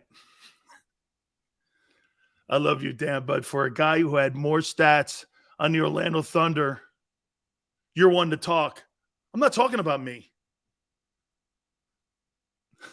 Oh, you bring this back to me? How? How do you even tie that in? Come on, Sills. Give Jalen his props. He's 6-0 and he's really playing better, and it's impressive to watch. Okay? Bet on that undefeated season? Yeah, I'll bet on that. I'll put that up there. We got Dan Marino, who's wearing number 1 in Philly. Really? 12 total TDs. 6 touchdown passes. Oof. High-flowered offense, man. That's a high-powered passing offense. I mean, it's killing it. 7th in scoring. No, you're not. You're not 7th in scoring, passing. You're not. Okay? Hurts will make a Brady discount for a better team. You better run that by Clutch, Blunt. You might want to run that by the guys over at Clutch Sports. Hey, what do you think, Jalen? So wait a minute. Just as an agent and a person who handles Jalen Hurts, and you're paid to be, as Tony Montana would say, the bad guy. You think as an agent, I'm going to walk up to Jalen and go, Jalen, as your professional advisor, before I go to Howie, I think we should take less. Dude, you're fired. You're freaking fired. Well, if you want to really win, dude, you're not the coach. You don't know what is in the best interest of my family. I do, not you. You rep me. I don't work for you. I paid you to be a jackass. Go back in there and be a wolf and not a sheep. Yeah, but I think it's in the best. What do you guys think? Clutch Sports ain't going to. Dude, their reputation would be out the window. Clutch don't get you the best deal. They work with the teams. I don't think Maverick Carter and them dudes are doing any of that. Hey, so what do you think, Jalen? The market price for a quarterback right now is $45 million. I think we should take 32. What do you think? You're fired. Get out of here. Next. I'll go to Jimmy Sexton. He'll get me $45 million. I'll go to CAA. They'll clearly get me $45 million. I'll get Ralph Sindrich or Lee Steinberg to get me $45 million. Hey, let's take less. I think Jalen will take less because why? He likes Philly. Hey, I'm sure he does. We're talking about generational wealth here. It's not how you do business. You think the NFL owners, when they were building Lincoln Financial, Jeffrey Lurie went like this? Think about this, guys. How people are talking about Jalen Hurts and Jeffrey Lurie and Howie Roseman. I could guarantee you Howie Roseman did this when they were building Lincoln Financial. Hey, whatever the overruns are and whatever the, overcosts are, I'll pick it up. Don't worry. I love Philly. We're the Eagles. Hey, if things go bad, you know what? There's an overrun. I got the charges. Shit. I don't even have to look it up. I bet there was a clause in there. City picked that bitch up with bonds. Yeah, we're still paying taxes, Big Sills. Oh, really? Yeah. Huh? Hurts is living rent-free and Sills is mine now. Yeah, that's it. That's what it is. When I'm drinking my Coronas at night and I'm 4 into them, first thing I'm going, hey, man, that Jalen Hurts guy, he's making me – I can't believe it. I don't think that's on my mind. Hurts has 12 touchdowns and 7 to passing. There you go. No. He has 6 touchdown passes. No one cares about that other shit, rushing touchdowns, when you're talking about paying a quarterback. You're talking about winning, it's different. Like a Garoppolo, he does what it takes to win too. But when you're talking about these elite arms and these elite quarterbacks, you're paid on how you throw that thing around. And he don't. That's why it's going to be interesting to see how they put a value on him. I'll bet you $10 million they insult him with the first offer. Remember I said that. You think they're coming in high? Yeah. Oh, man, this is going to be heartbreaking for some of you. Especially if he continues to win like this. You're going to have your heart broken. Shit, man. You had a guy get this. How about this, Xander? So Jimmy Garoppolo takes the team to the Super Bowl, and you know what they do the next year? They draft a quarterback in the first round who went to the Super Bowl and is 40-17. Went to the Super Bowl. Yeah, but he won, Sills. He's unique. Yeah, it doesn't matter.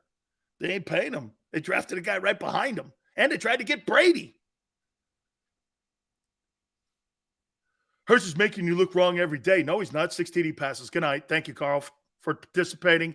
And you can put your merit badge on. I'm taking the rest of the day off. The worst fool is the loud one. Absolutely. The loudest guy in the room is usually the weakest guy in the room. Hey, Sills, I think Hurts deserves a contract, but the thing is, I worry about him as a Cowboys fan. It's the same deal going on with Jackson in Baltimore. I completely agree.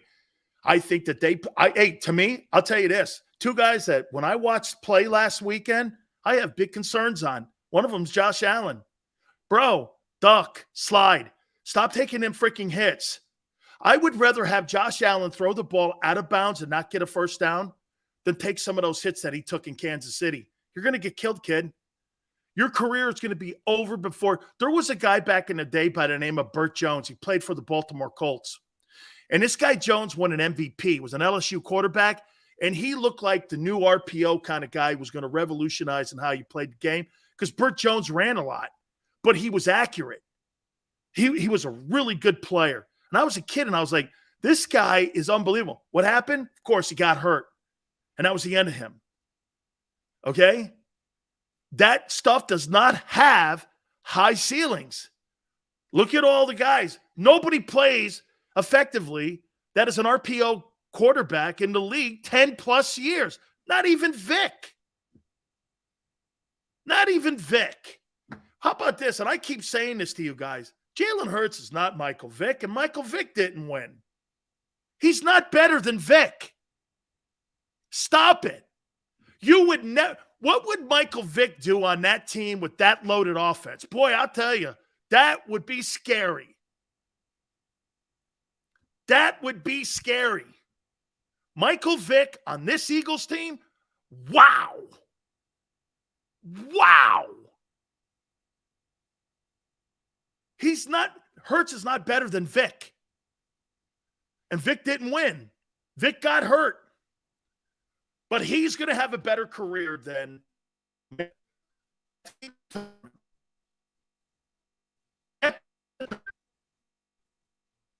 nobody has the answer now. I sure don't know.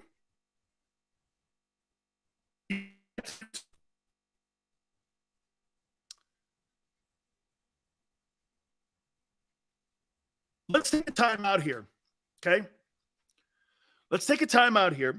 Please hit the like button. We're going to take a look at the top 10 quarterbacks. We'll do it next. Keep it here on the National Football Show. Go to get your game on. Go for the beers. Go for the cheers. Go for the hit and the hits. Go for the stakes and the stakes. Go to get your parlay on. Go to get your party on. Go for the scene. Go for the screens. Go for the gallery.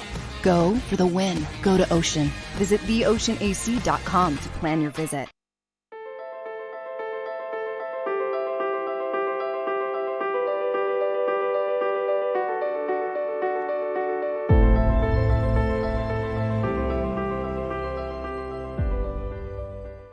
It's a fall car fest, and Jeff D'Ambrosio, Destination Downingtown, says, yes, you can. Jeff says, yes, you can choose from over 1,000 vehicles in stock with no wait. Yes, you can still get low prices, leases, and big discounts. Yes, you can still get low interest financing. And Jeff always says, yes, you can have a real deal buying experience without the hassle. When the other dealers say, no, you can't, Jeff says, yes, you can. Jeff D'Ambrosio, Destination Downingtown. Nobody treats you better. Jeep Adventure Days.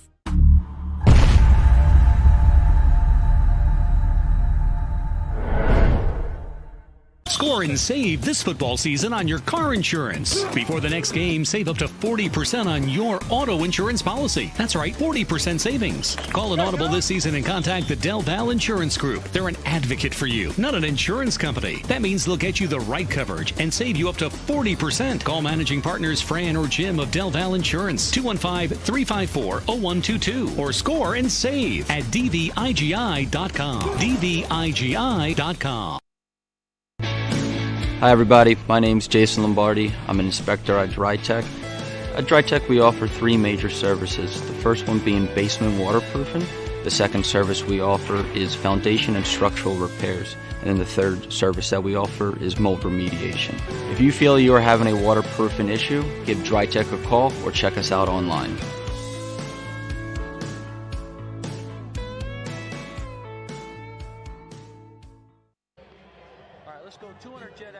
Over the last 17 years, we've built a reputation of growing award-winning teams across the country.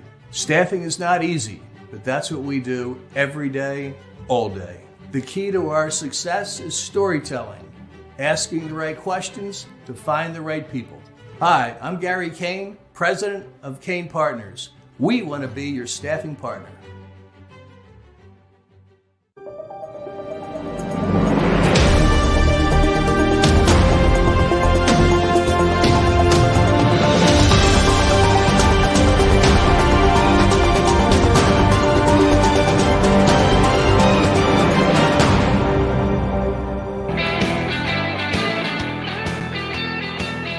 Jalen better than Vic.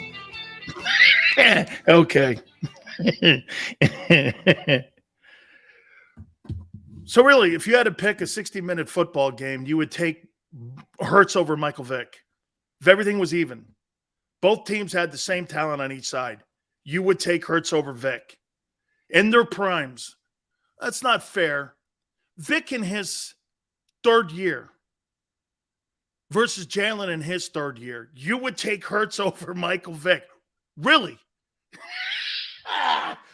You're not serious, right? Vick's first 3 years versus Jalen Hurts' first 3 years. You're taking Hurts. I won't, because that's not Vick's prime either. And both teams are even. You got the same Lane Johnson on each side, and you got Maladas and this and that, and you're taking Hurts. Really? I don't think so. Let me tell you this. If Kyler Murray got $46.1 million, how much money do you think you paid Michael Vick today? $55 million? If you pay that guy that money, what would you pay Vick right now? But Sills, he's not a touch. I know. He's electric. He's like the guy in Baltimore. There's nothing. The Eagle offense is not an explosive offense. They don't have explosive plus 25 plays. They're a grinded out meat and potatoes offense. How many times they scored 30 points this year in a football game? Up to 6 wins. The league average is 30-something. How many points have they scored? 30 points. Once? Dude, Vic would light it up. Michael Vick's a good football player. Dude, and I mean, so Dank, the only time the Eagles scored 30 points was against Detroit, in Detroit. The reason why is because they don't get any points out of the passing game. 2 TD passes. Okay, I'm talking the collective group. When you have 6 TD passes, it's why you don't have a lot. It's why you don't put teams away in the second half either. You're one-dimensional in scoring. You guys tell me that all the time. Look at Hurts' rushing touchdowns. You're right. They score points running the ball. Okay? How many did they allow? Hurts is way more durable than Vic? Probably. All right. My top 10 quarterbacks. Big Sills.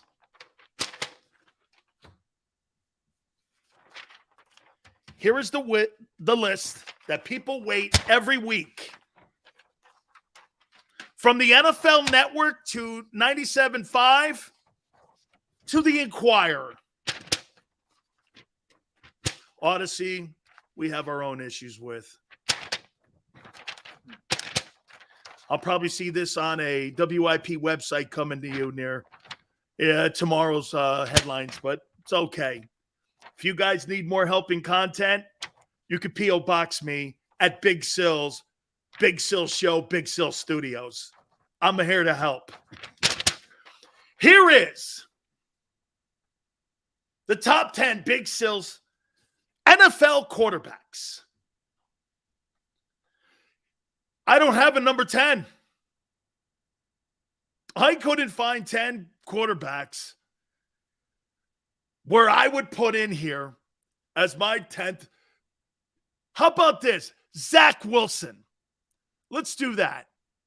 They're winning. He's winning. And get this. Zach Wilson is playing well. Let's go. We'll put Zach Wilson in as a ride-in. That's from now on what I'm going to do. My number 10 guy is a ride-in. It's Zach Wilson. Jets. Number 9 on the Big Sills top 10 quarterbacks of the week. Kirk Cousins, 5-1. Minnesota Vikings, 1,514 yards passing. And that football team and Justin Jefferson and Kirk Cousins are starting to get on the same page. Number 8, the great Joe Burrow. Talk about a franchise quarterback. Talk about a guy you'd want to build your team around. Talk about a guy who's a winner. The greatness of Joe Burrow. Number 7. I know they're 3-3, but I am not going to surrender on Tom Brady. He is the GOAT. And as long as the 2022 season, I can promise you one name that will not leave the top 10. I don't care how bad he's playing. Tom Brady, 60 minutes in a football game. You know he can come up with a way to beat you. I got him number 7. I debated this, but because he beat Brady, I'm going Aaron Rodgers here. Aaron Rodgers, Green Bay Packers. Lost 3 straight. Not playing well. Here's a suggestion for Aaron. A couple more mushrooms. A little bit more Zen dust. Haight-Ashbury. There's a couple stores down there where you can get incense, and then you get a hookah, and you can start blowing doobs with your boys. And you could play the fiddle and the banjo and whatever you guys play around the campfire singing Kumbaya. And maybe throw some smoke signals out. Can you please get me Odell Beckham? Please get me Odell Beckham. Or Chase Claypool. And maybe we could get back to winning some games here a little bit. Little bit of yoga too, Sydney. How you doing? Number 5, the greatness of Justin Herbert. This dude's a machine, and I think his coach sucks, but I really like this guy. Steven, Roger's not a stoner, Sills. Well, he's something. Hey, get this, Steven. I'd rather have him as a stoner instead of being an a-hole. Number 4, Lamar Jackson. Dude, what a weapon. What a talent. What a great player for Baltimore. Here are your top 3 quarterbacks in the National Football League on the Big Sills Power Rankings for the week. Number 3, the greatness that resides in Philadelphia, Pennsylvania. Jalen Hurts, Philadelphia Eagles. Number 3. Those powerful 6 TD passes. and he's on the top 3. He's on the podium, which is incredible. I can't believe it. Number 2, Patrick Mahomes. The 2 top guys that I have on this list are the quarterbacks you want to build your team around. Kansas City Chiefs. What's he got, 17 TD passes? The other guy's got 20. And number 1, as I said, who would be, remember my preseason prediction would be the MVP of the league? Josh Allen. Buffalo Bills. Here is your top 10 Big Sills quarterback list of the week. 10, Zach Wilson, Jets. 9, Kirk Cousins, Vikings. 8, Joe Burrow, Bengals. 7, Tom Brady, Tampa Bay Buccaneers. 6, Aaron Rodgers, Packers. Number 5, Justin Herbert, Chargers. Number 4, Lamar Jackson, Baltimore Ravens. Number 3, Jalen Hurts, Philadelphia Eagles. Look at how far he's gone up this list. Number 2, Patrick Mahomes, Kansas City. And number 1, Josh Allen, Buffalo Bills. By the way, you see the top 3 quarterbacks right now in the NFL? I would have to say that's how the race is going for most valuable player. I would say this. Those 3 guys are right now battling it out for MVP. Wouldn't you not? Allen, Mahomes, and Hurts. Someone's going to have to make a massive jump into the conversation here because these 3 guys have gotten out to such a large lead right here. Okay? You're just trying to be nice now? Yeah, that's me. Hour 3, our good friend Merrill Reese, who joins us weekly, the voice of the Eagles, will join us, the legendary voice, 5:30 Eastern time. Keep it right here on the National Football Show. Go to get your game on. Go for the beers. Go for the cheers. Go for the hit and the hits. Go for the stakes and the stakes. Go to get your parlay on. Go to get your party on. Go for the scene. Go for the screens. Go for the gallery. Go for the win. Go to Ocean. Visit theoceanac.com to plan your visit.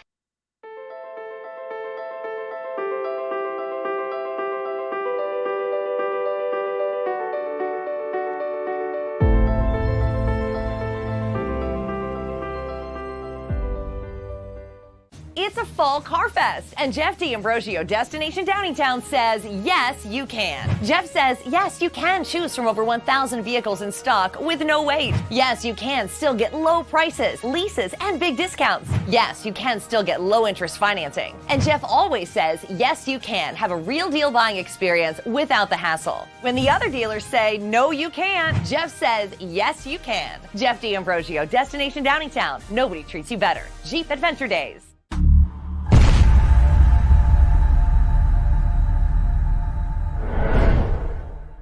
Score and save this football season on your car insurance. Before the next game, save up to 40% on your auto insurance policy. That's right, 40% savings. Call an Audible this season and contact the Del Val Insurance Group. They're an advocate for you, not an insurance company. That means they'll get you the right coverage and save you up to 40%. Call managing partners Fran or Jim of Del Val Insurance, 215-354-0122, or score and save at dvigi.com. dvigi.com.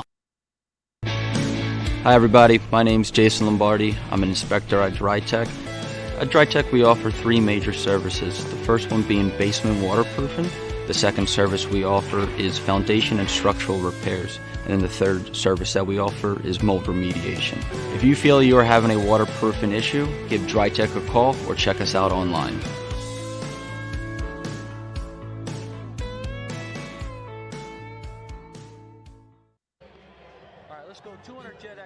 Over the last 17 years, we've built a reputation of growing award-winning teams across the country.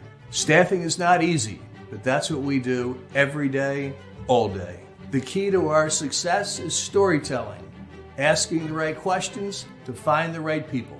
Hi, I'm Gary Kane, president of Kane Partners. We want to be your staffing partner.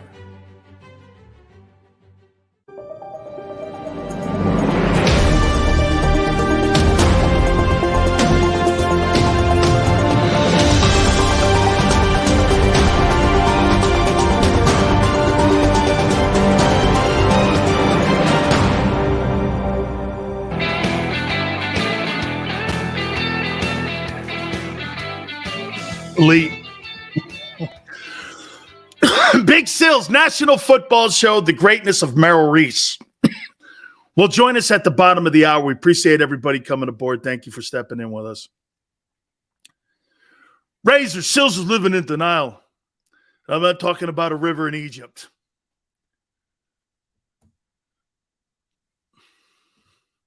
What? Are you crazy, man? You don't really think. Hey, man, your boy's playing good. I was going to say great, but I said, I think he's playing really good, man. I do. Think he's doing all the right things. Proud of him. Yeah, and to get to the seventh week of the NFL here in a minute. He's playing well, man. He's a good guy. He's doing good. He's doing all the right things. How you doing? Sills, you going to join me at the Niners-Chiefs game? You can, what it's like when a team plays a good team. Oh, Vlad the Impaler. Vlad, are you suggesting that the Eagles haven't played a good team yet this year? Oh, holy cow. So wait a minute, Vlad. You mean like Kansas City, right? Who does the Chiefs have this week? They had what have they played in the last? I got to look at that Chiefs schedule. Watch this. I'm going to show. I'll tell you exactly. Vlad, I'm going to tell you exactly what the record of the Eagles would be if they had the Chiefs schedule. Kansas City Chiefs 2022 schedule. Let's take a look at that. The Chiefs schedule with this Eagle team. Arizona, Eagles would beat them. Let me write this down. One loss. This is the Kansas City Chiefs schedule. Here's what the Eagles' record would be. They would beat, because they have, Arizona. The Chargers. They didn't beat them last year, but this team's better. But are they that much better? Was that game close last year? It was. Whew. Boy, could the Eagles beat? Could the Eagles beat the Chargers? Let me think. Toss up. It's 2-0 Phillies, by the way. 2-0 Phillies. Hey, that Juan Soto deal for AJ Preller, I don't know, man. You think that's working out? I don't know. Talking Sills is like talking to my wife. No matter what, it refuses to see the point. Xander, put Razor up there. Put Razor up there. Look at what Razor said. Talking to Sills is like talking to my wife. No matter what you say, they refuse to see your point. Dude, yes? Okay. Don't listen to Sills. He said we would be doing, oh, yeah, everything else right is total not happening. Dallas beat him. Oh, yeah, that's right. Dallas beat him. Hell of a barometer. Cooper Rush, an intern. I'm going to say you beat the Chargers. Even though in my heart of hearts, I'm not sure Jonathan Gannon could stop a high power. There, wait a minute. Jonathan Gannon can't stop Justin Herbert. No way. That's a L. He can't take quarterbacks. Are you kidding me? A big-time quarterback against Jonathan Gannon? Seriously, dude, not working. No way. Yes. So you're 2-1. This is the Chiefs' schedule. Would you beat the Bucs? No, the Bucs just killed you. So you're 2-2. You beating the Raiders? Yes. You beating Buffalo? Absolutely not. So you'd be 3-3. If you had to play the Chiefs' schedule, are you suggesting that you're like better than Mahomes and the Chiefs and Andy Reid? That I do not believe. Shit, let's take a look at Buffalo's schedule. Buffalo beat the Chiefs. Let's see if they had to play somebody. What their schedule was like. What would, wait a minute, this is even better here. Look at this. What would the Eagles be if they had the Bills schedule? Would they beat the Rams in the opener? No. That's an L. You beat Tennessee? I do think so, and I think you'll beat them this year. You beat that hot Miami team. I think you're better than Miami. You beat the Ravens and Lamar Jackson. Yeah. You know why? Because I don't think Baltimore's got a good defense. I don't think they could stop Jalen. Imagine that. I think the Eagles could beat the Ravens. Pittsburgh, yep. Kansas City, be 3-3 there too. How you doing? I played the Lions, 1-4. The Jaguars, 2-4. Keep killing it. Washington, 1-4. Hey, yeah, that's how you get. Okay. Raymond says Sills takes are trash. Really? So you think you played a good schedule as the Bills and the Chiefs? Seriously? Who do the Bills play this week? They play, look at this. They got a bye. Then they play Green Bay, the Jets, Minnesota, and they get Cleveland right before Deshaun, thank God.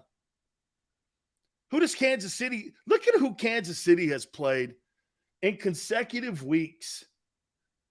Dude, this is something else. So they played the Raiders, the Bucks, the Raiders, and the Bills, and they got the Niners, Tennessee, the Jags. Listen who Kansas City plays. This is a murderer's row.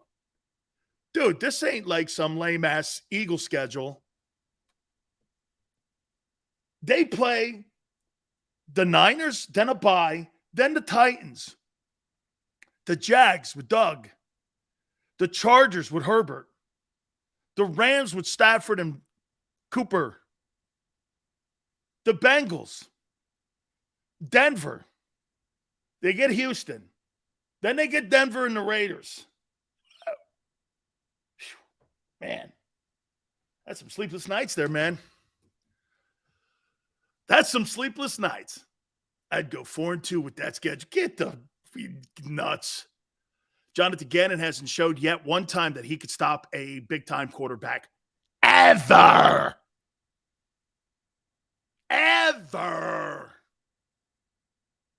One quarterback, big-time quarterback. Oh, yeah. Oh, I forgot. That's right. The greatness of Cooper Rush. And he still struggled and got back to 20-17. A bit. Okay, wait. Oh, no. He did take Kyler Murray out. Kyler Murray and Kirk Cousins. Way to go, Gannon. Those are two pelts to put on your wall. How lame can you be, man? Dude, it ain't the offense. It's the defense that I have problems with. I told you that. It's not Jalen. It's Gannon. Gannon's the guy.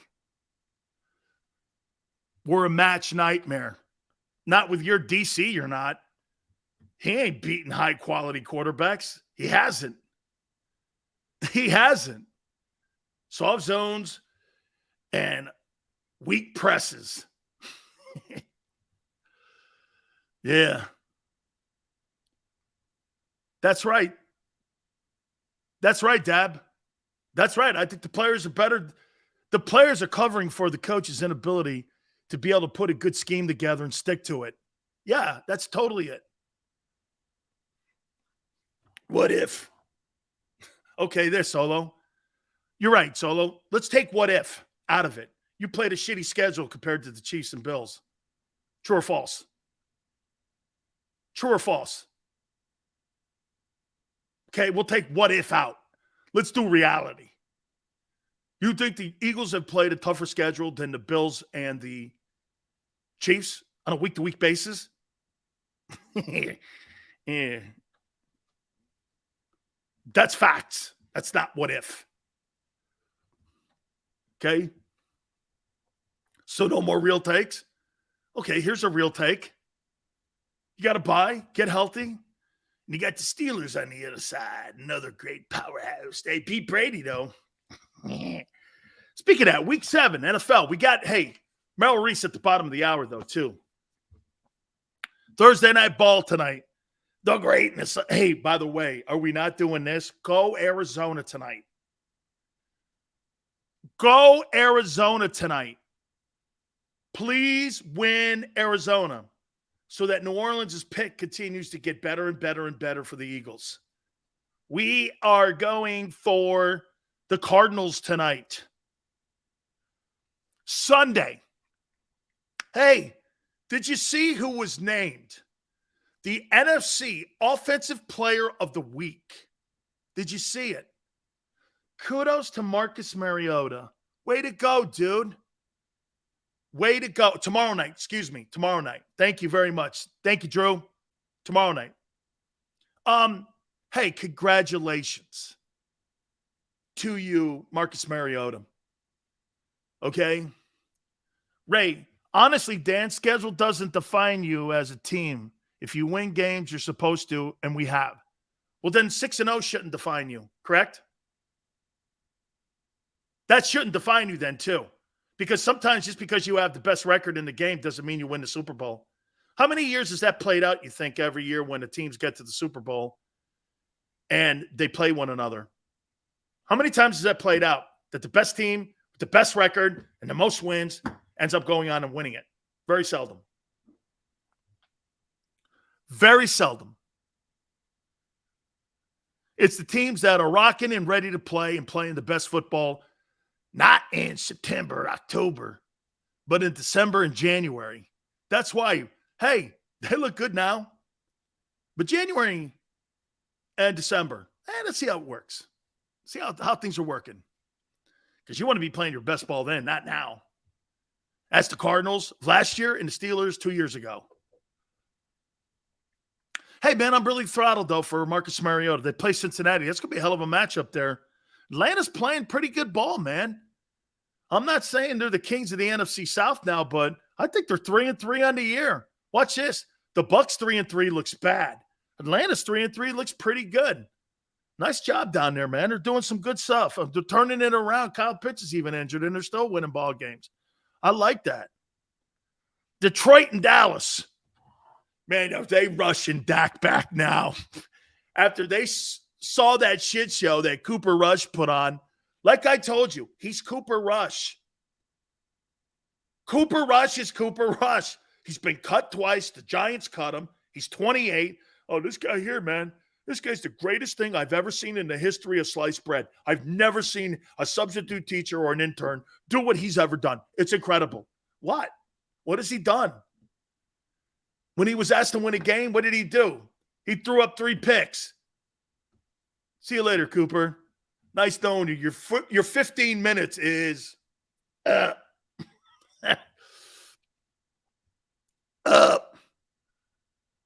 holy cow, man. 4-0. Dude, the Padres are gagging. Not a shocker. The Padres are gagging. They're playing tight. Oh my God, man! The guy from the Bucks, or the guy from the Rays, Snell, dude, he's so hot and cold. I think he won. Didn't he win 16 ball games, dude? Padres are tightening up, man. Hey, thank you very much, Fernando Tatis, for being a juicer and not being available for your team. $34 million a year out the shitter. How you going? Tampa Bay, Carolina. Carolina ended up beating the 49ers last year, man. I don't know, man. Does Brady want to play this week? Hey, watch this. Guys, here's Brady this week against Carolina. And here's me and Bruce Arians and Todd Bowles. Tom, How you feeling? You okay? You all right? Does little Tommy TB12 want to play this week? You okay? Are we ready? I don't want you to go out there if you're not ready and you don't have your whoopee, or we're a little under the weather emotionally, spiritually. How we doing, Tommy? How's everything going? Little Tommy TB12, are we okay? I just want to make sure. Little Tommy TB12, did you get the jammies I bought, TB12 special, with the feet and all that? You got the rear panel, take, you number 2 if I have to. Everybody okay? Everything okay? You're right. Okay. Little Tommy TB12. I'm ready to rock.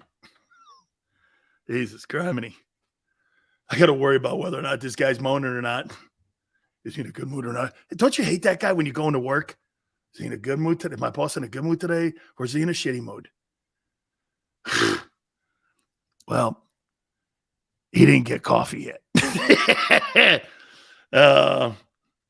Al, Razor, don't go there, man. Dude, I don't think Giselle will have a problem filling the passenger seat. I don't. But then again, I don't think Tom Brady's going to have a problem with that either. Get to the games. Thank you, JM. How about the Giants and the Jags? Don't tell me the New York Giants are going to get to 6-1. Jesus criminy, man. Jags are better, though, man. Good job with Doug, man. He's doing a really fine job here.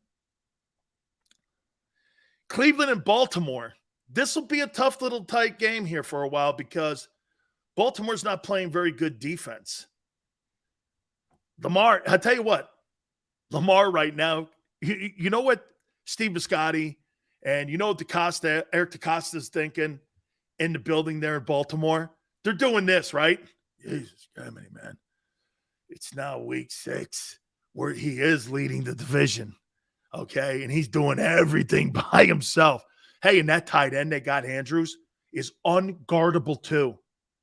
Bro, is he always been that good? That guy, Andrews, is unguardable. Every time he catches the ball, he is totally unguardable, man. Dude, they may not have wideouts in Baltimore, but they've got a tight end. He looks fantastic. He's a fantastic football player. He's better than Goddard. I think he's better than Goddard. Okay? I think he has better hands by a little. And I think he does exactly what Goddard does when it comes to having a nose for the end zone. And I think but I think it's by a tick. Okay? I think it's by a tick. But that kid Andrews is good. 4-1 Phillies. The New York Jets, what has happened? Hey, is Russell Wilson a product of the coaching? Because listen what's happened here with Russell Wilson. Jets play Denver. Look what happens here. Brady goes to Tampa, new personnel, new coaching staff, new place to eat, new place to drink your coffee, new place to wash your car, new place to go and get massages and such and everything else, wins the Super Bowl. Same thing with Stafford.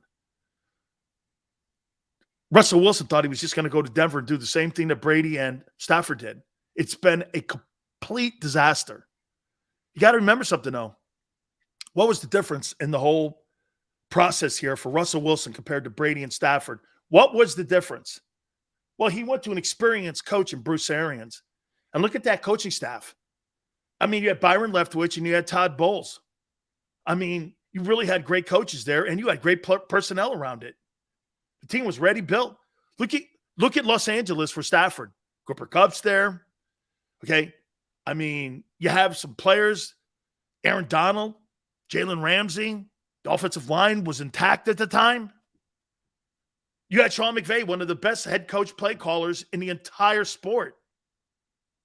And look what you have here. You have training wheels Nathaniel Hackett And you have maybe overvalued some of the personnel around him. That old line is not good. It is not good in Denver. And boy, I'll tell you, man, I don't think it's him. I think it's everything around him. But he's not helping. His play's not good. And I think it's got to be frustrating. I think the Jets beat them in Denver. Wow. The Jets could go to 5-2. Unbelievable. Houston and the Raiders. Josh McDaniel. Boy, you know the NFL stands for not for long. I got to tell you, dude. Not for long. Dude, this is the second time around. This guy's not getting it. Hey, if Carson Wentz is never going to be a quarterback starting again in the NFL, Josh McDaniel's never going to be a head football coach ever again in the NFL. It ain't happening, and it ain't working. Dude, this guy's not working again. Another Belichick offspring has not panned out. You know those horses that you have and, you take them to Claiborne Farm in Kentucky and they produce all these massive Kentucky Derby winners and Preakness and Belmont winners? This guy would be put down as a failed stud. It ain't happening. Petco Park is covered in ads. It is. Seattle at the Chargers. I got the Chargers in this one. Look at Kansas City has to go to San Francisco. Watch Jimmy G beat Mahomes. What if, so if Jimmy G beats Mahomes and runs his starting record to 41-18, you're going to just go like this to him at the end of the year. See ya. And then put Trey Lance in. Really? Whew. You know what I love about Garoppolo? You know what I love about him? Nothing phases him. He rolls on to the next day, and nothing bugs this guy. He just keeps rolling through it, keeps walking through it. All the shit, Tom Brady maybe being a Niner, Matthew Stafford maybe being a Niner, Trey Lance that moved the picks to get him up into that hole so they trade for him. Doesn't matter. He still keeps rolling around. Oh, you want me back? Okay. You want me to take less money? Okay. Dude, this guy here, man, nothing phases him. That's a perfect quarterback you want in your building. Because you know why? He's never going to get too high, and he's never going to get too low. You know who also has that personality? Hurts. Jalen plays like that. The highs are not too high for him, and the lows are not too low for him. You don't want a maniac in there like me. When they're too high, and then they're too low, they're too low. You don't want that guy. Let me be that guy. I don't want my coach or my quarterback being a lunatic. Let me be the lunatic. Okay? Let me be the lunatic. I'm a defensive player. You wind me up, watch me run into a wall. Quarterbacks have to be more even-keeled, like the coach. Okay? He's not good enough. Pittsburgh at Miami. Tagovailoa is back in the starting role this weekend at Miami. This game used to be a game when I was a young kid, man. It used to be great. By the way, Merrill Reese is going to join us in a couple minutes. Then you got Chicago at New England. Bailey Zappi. So let me get this right. Bill Belichick drafted Tom Brady, Jimmy Garoppolo, Jacoby Brissett. Who's that guy that won that division title in Kansas City and won 11-5 when Brady got hurt that year that the Dolphins won the AFC East? What's that guy's name? He went to Southern Cal. What was that guy's name? Who was that quarterback? He went to USC, backed up Carson Palmer and Matt Castle.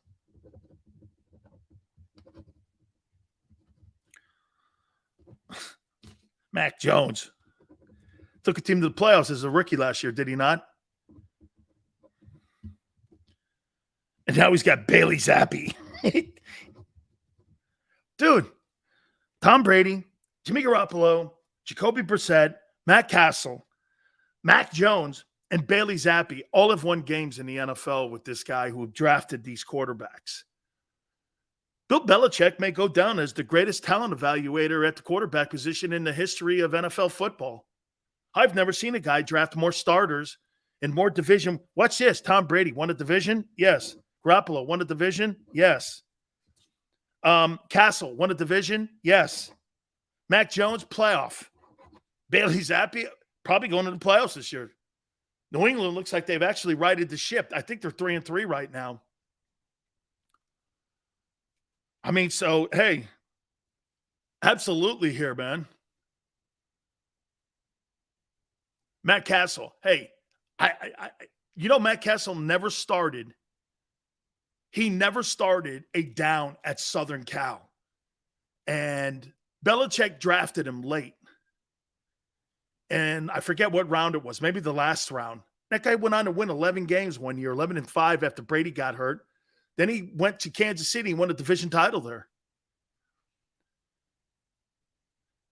Kelsey said, if Brady yelled at him like that, he'd tell him to get the F out of my face before I stuff your ass in a trash can.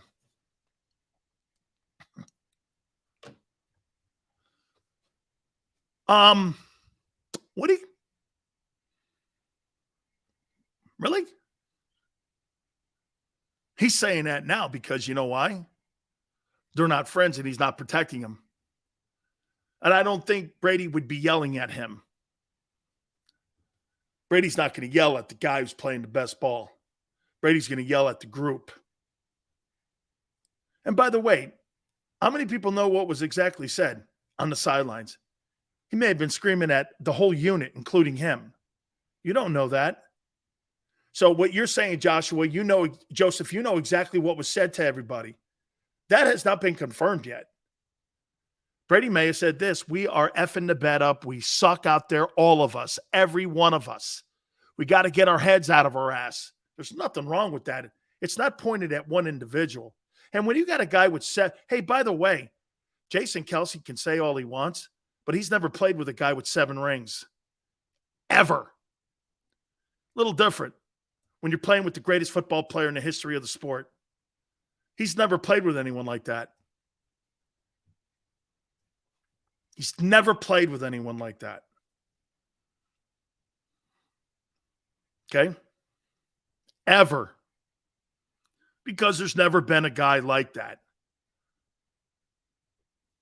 Okay? Now, again, I don't believe Tom has ever singled out anybody. I don't. And quite frankly, do you know what my conversation would be? It wouldn't be publicly. I bet you Kelsey would go in there and get in his ass, not publicly, but Kelsey would probably do it professionally. Once they got in the locker room, go, don't ever talk to us like that again publicly. Don't ever do that. I could see him doing that. I get it, Tom, but I'm not going to sit here and take that you rail over the whole entire unit publicly. That's the problem with that look. And that's what probably Kelsey's talking about. You don't have to undress anybody publicly like that. You could do that at halftime or after the game. There's no need for it. Nobody wants that. Nobody wants that. So I would say probably that's where Kelsey's coming from. It's not so much that Brady was wrong in the content. He was wrong in the moment. Dude, don't rip your guys like that. 60 minutes of football, everyone's fighting. No one's laying down here. No one's trying to quit. We're all trying to win here. Okay? They didn't get the ball in on the goal line on the 1-yard line. Hey, I get it. Understand. It's frustrating. But I saw some overthrows too. Champion goes, we lived in a baby society. He sure couldn't beat Mariota.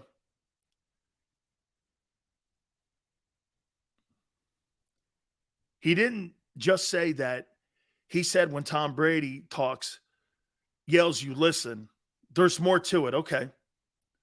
You're saying Lamar couldn't do what Hurts is doing if they swap teams? Absolutely not. Jalen Hurts has the best and most complete offense in the league. Baltimore's not. No, he couldn't.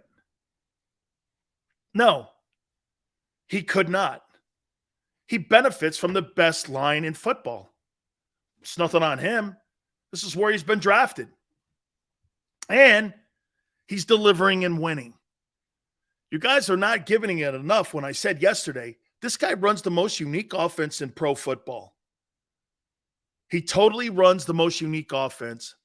He's improved a lot. He's continuing to prove. You see that in the way he handles himself. His stats are getting better.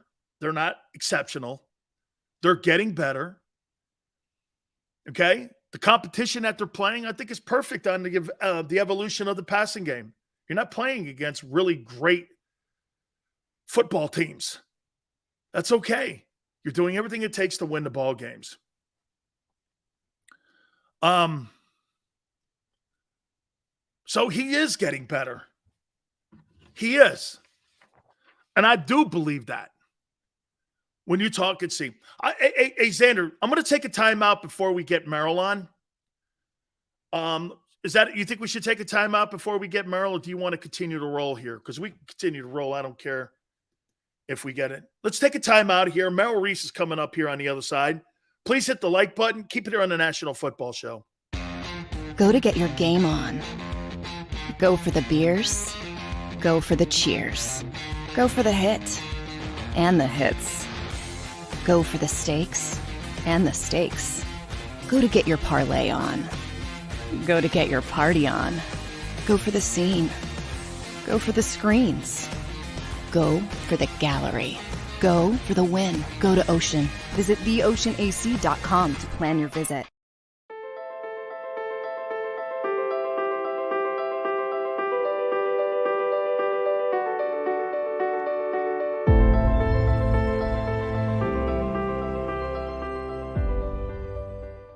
It's a fall car fest, and Jeff D'Ambrosio, Destination Downingtown, says, yes, you can. Jeff says, yes, you can choose from over 1,000 vehicles in stock with no wait. Yes, you can still get low prices, leases, and big discounts. Yes, you can still get low interest financing. And Jeff always says, yes, you can have a real deal buying experience without the hassle. When the other dealers say, no, you can't, Jeff says, yes, you can. Jeff D'Ambrosio, Destination Downingtown. Nobody treats you better. Jeep Adventure Days.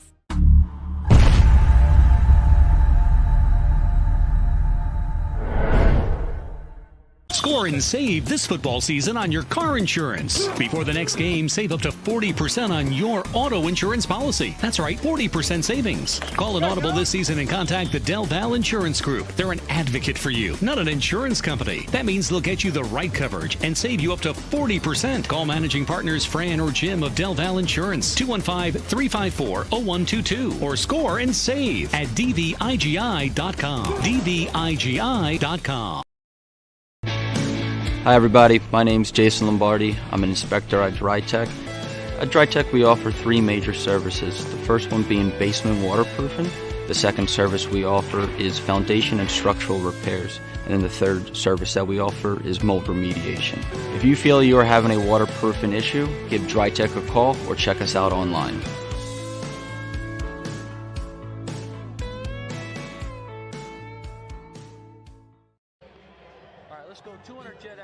Over the last 17 years, we've built a reputation of growing award-winning teams across the country. Staffing is not easy, but that's what we do every day, all day. The key to our success is storytelling, asking the right questions to find the right people. Hi, I'm Gary Kane, president of Kane Partners. We want to be your staffing partner.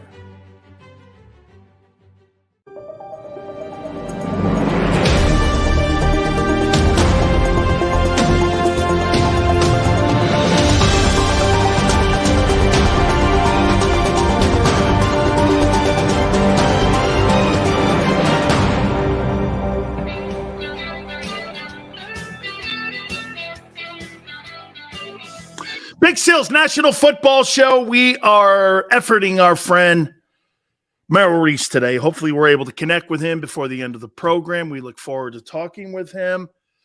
I would think that Merrill's pretty busy right now with a 6-0 football team. And I'll tell you one thing I love that WIP does on their Twitter page. They put all of his calls in like a collage on the Twitter page. I repost that, man. I love that, man. I do. I love that stuff that that WIP does with his calls. He and Mike Quick do such a great job when it comes to calling the games, and he has forever here. No question here. You're starting to see for the first time, before we get back into the Eagles here, you're starting to see people at the NFL owner meetings now start to speak up about Daniel Snyder, the Washington Commanders owner. Jim Irsay's now stepped up. Not the very good messenger here, but he's saying that he's giving the Shield a stain right now, and he's staining the Shield. That's the first time you're seeing that. Daniel Snyder has a ton of advocates, including the commissioner of the league and Jerry Jones, and for that matter, Bob Kraft. And he has a lot of allies. It is going to take a massive investigation to have come up, like what's going on with ESPN and the Washington Post and the stuff that they're starting to uncover here a little bit. And they're getting help from people who were inside the building like Bruce Allen. And Bruce is turning over information. And what you're getting now is you're starting to see the behind the curtain stuff that NFL owners do when it comes to communities, the amount of money, the money that they make. You guys understand something. And again, I hope this is not anything that I'm telling you that you don't know about already. The National Football League, you know those hometown heroes things? The hometown hero stuff? You understand that the Pentagon gets a bill from the NFL every year when you put one of those on. They don't do it for free. You know those hometown heroes? The Pentagon pays the National Football League to do that. That's not a gift. They pay for that airtime. You know that pink stuff they do for breast cancer? 97% of that money goes to the league, and they get the rest of it. They figure this, hey, without our platform, you're making nothing and have no exposure. What do you think, they give them all the money? That's not what the NFL does. But because they're now not having to disclose things, because remember when they, at one time, one of the reasons why the NFL got away from the United Way, they had to open up their books because they were going under the guise of working with a charity. Well, once they broke away from the United Way, they didn't have to open up their books anymore. Why would you open up your books now when you're taking advantage of people? You take advantage of communities all the time. And some of that stuff was going to be unraveled because most of that stuff is behind the scenes. You don't know how much community money the leagues get. How much do you guys actually know the exact amount that Jeffrey Lurie puts back into the community for building Lincoln Financial? Hey, by the way, can I ask you guys a question about the construction of Lincoln Financial here for a second? How easy was that pushed through? I have no history at all on how that was handled. Can you guys tell me how that thing, did you guys give him that building quickly? Did you debate it? Was there a conversation? Or was it just here? Some places, it was like a tug of war. Do you guys remember how that went? JB says it was, because I'm just curious on how and what the reaction was once you guys moved out of the vet and they were building Lincoln Financial. I'm sure it was with tax money. I'm sure the owner just didn't write a check like Stan Kroenke did for SoFi. I would bet you anything on that. Okay? It was part of the sale from Norman Brayman. What, that they got a new stadium? It was a promissory note that if the new owner bought the Eagles, that he would get a new stadium. Value of the team doubled right there. Holy cows. That's why he took less to buy the team from Norman Brayman. Oh, I got it. The value of the team is in the stadium, folks. It's the biggest land grab in pro sports history. Every time one of those facilities was built, it doubled the value and net worth of every owner. Jeffrey Lurie's net wealth went up double when he got Lincoln Financial and he moved out of the vet. Man, Crazy, right? It is crazy. It's a bye. Here we are, 6-0. Unbelievable stuff. Couple minutes here with our friend Merrill Reese here. 6-0, Merrill. Can you believe it, man? Unbelievable stuff. Let's see if we can pull him up here. Merrill, 6-0. Hi. Amazing. Amazing. I mean, I expected this to be a good team, but if you would ask me if this team would be 6-0, I would have said very unlikely. What's been the biggest surprise for you so far? I think the biggest surprise probably is the variety of ways this team has been able to win. I mean, the fact that they've been able to take leads and build upon them and then rescue the game late in the game. The fact that they've come from behind the way they did, 14 points behind against Jacksonville and scored 29 points. The fact that they've been able to be productive with long, grinded out games at the end, like they did against Dallas with a 7-minute drive, the way they did in Arizona with a 6-minute drive. They've just done so many things. But probably the biggest thing of all, Dan, is as I think about it, last year at the end of the season, they were even in turnovers. They have given up as many balls as they had taken away. This year, they are at the top of the league, and not just by a sliver. They are plus 12 in the turnovers department, and the closest teams to them are plus 4. So here they are, amazing in that category. 9 interceptions. You know, Merrill, I'll tell you my observations in the first week of the NFL covering the entire league, and most notably, obviously, the Eagles, and looking at what the Eagles have compared to the rest of the league. Merrill, I know scoring is down about 8 points now for the first time in a long time. And I'll say this to you. I have never in my life seen more bad offensive line play than I have this year. And it is not just with the guys the Eagles play. It's a league issue. I think this has a lot to do with the collective bargaining agreement. It takes longer to develop offensive linemen. This shows you the value of what the Eagles have. They got 7 guys on that team. Jack Driscoll, Merrill, he's not Jordan Mailata, but I'll tell you what, Michael Parsons didn't get a sack. He may have given up some pressures. Now you get Andre Dillard back. The value of this team and what Howie has done, that offensive line is the gold standard in the league right now, and I think that's got to be one of the reasons that this team is the alpha dog in every game that they play. Do you agree? Oh, I do. Did you hear what Jordan Mailata did the other night? Of course, I had to hear about it afterwards because I'm on the air.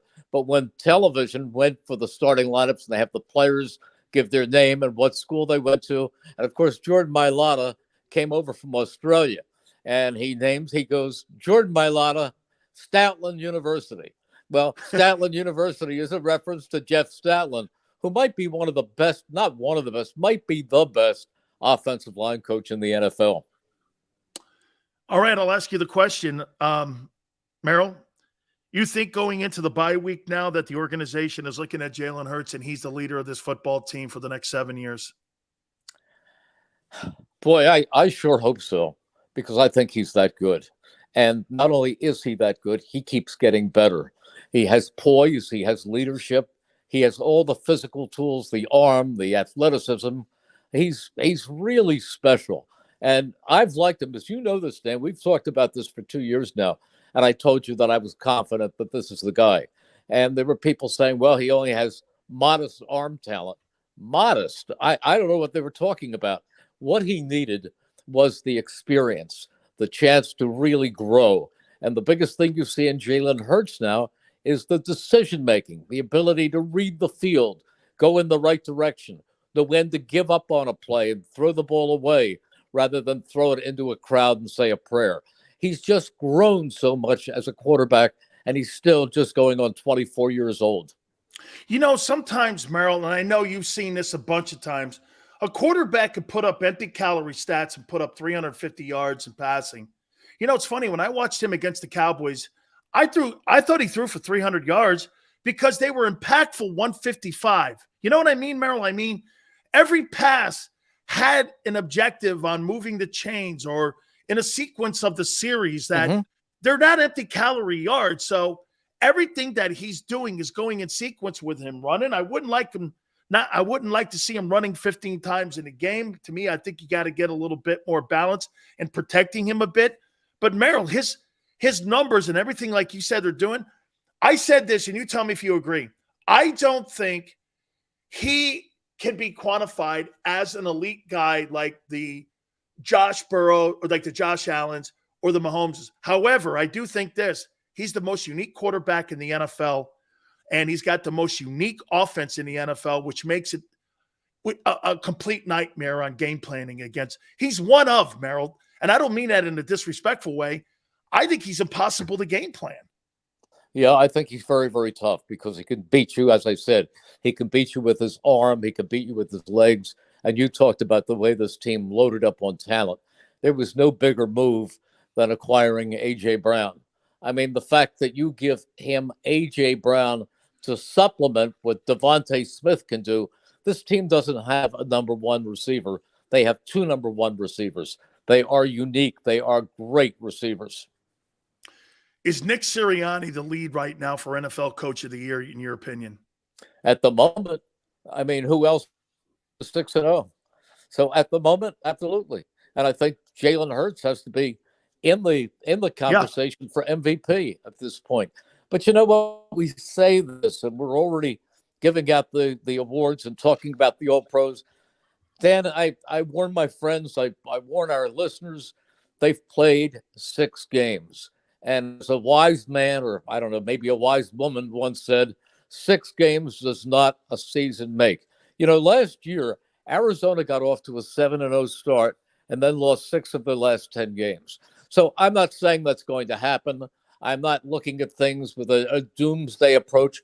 I'm only saying that you have to take it, as Nick says, 1 week at a time. They're 6-0. Enjoy the bye. Come back and make it 7-0. But once you start thinking ahead and saying, boy, can this team win 14 games? Then you're going to get in trouble. Or we can do it, but they can't. They have to just say, we're playing well. Let's get better. That's what Nick says the coaches are doing this week. They're looking and they're evaluating and they're going back and looking at what they did, and they're looking at what they like to do better. You've got to improve every single week. He says every day. He said, let's win this practice. And that's the way they're taking it. 2 last questions. And by the way, my wife says after 6 years of marriage, when now we're on 33, hey, 6 years doesn't make a marriage. So 6 games doesn't make an NFL. 6 games doesn't make an NFL season. I don't ask my wife this question any longer. Cindy and I are on 43. Hey, get this, Merrill. My wife, I go to my wife now and I go, do you love me? She goes, I'm not answering that after 33 years. So 2 last questions for you here. You know, Shane Steichen's record is 15-4 since the 2-5 start. Mm-hmm. I mean, I know we talk about Jonathan Gannon all the time. Merrill, since he's taken the play calling duties over, he's 15-4. That's quite remarkable. Maybe not the credit has been given enough to him and what he's done by customizing that offense that you're talking about. Well, he deserves a lot of credit, but also I'll give you another stat similar to that. Jalen Hurts has now won 12 of his last 14 starts. Wow. That's incredible. Since that 2-5 start, and if you want to go regular season, I think he's 11-1. If you're looking at regular season, I mean, Merrill. No, I think that was regular season, 12 or 14. Okay. Hey, final question for you. We could talk about the quarterback position being the most important position on the field, and it is. But do you agree that Lane Johnson is the most important Eagle on the field? And I say this, and there was something in the press conference the other day, and I saw this on the website for WIP, and I was like, why didn't you continue to move the chains? Why didn't you try to get in the scoring position? And in a half, he goes, we just lost Lane Johnson to a concussion, and I wanted to get in, and we just lost Lane. I wanted to settle things. And I was like, wow, the importance of that guy, Merrill. I think Kelsey's in that conversation too. I do. But I would say that just shows you that Nick is looking to those 2 guys as the true leaders of the team. And I'm saying Jalen's growing into all that. But, boy, Lane, his importance is huge, isn't it, to the success of this team? It is. It really, really is. I mean, he hasn't given up a sack in more than 2 years. But the other guy, I know I'm going to throw somebody else in there, Dan, and I'm going to tell you that other person who is one of the most important is Darius Slay, because he has set the tone for this defense. He is such a great leader.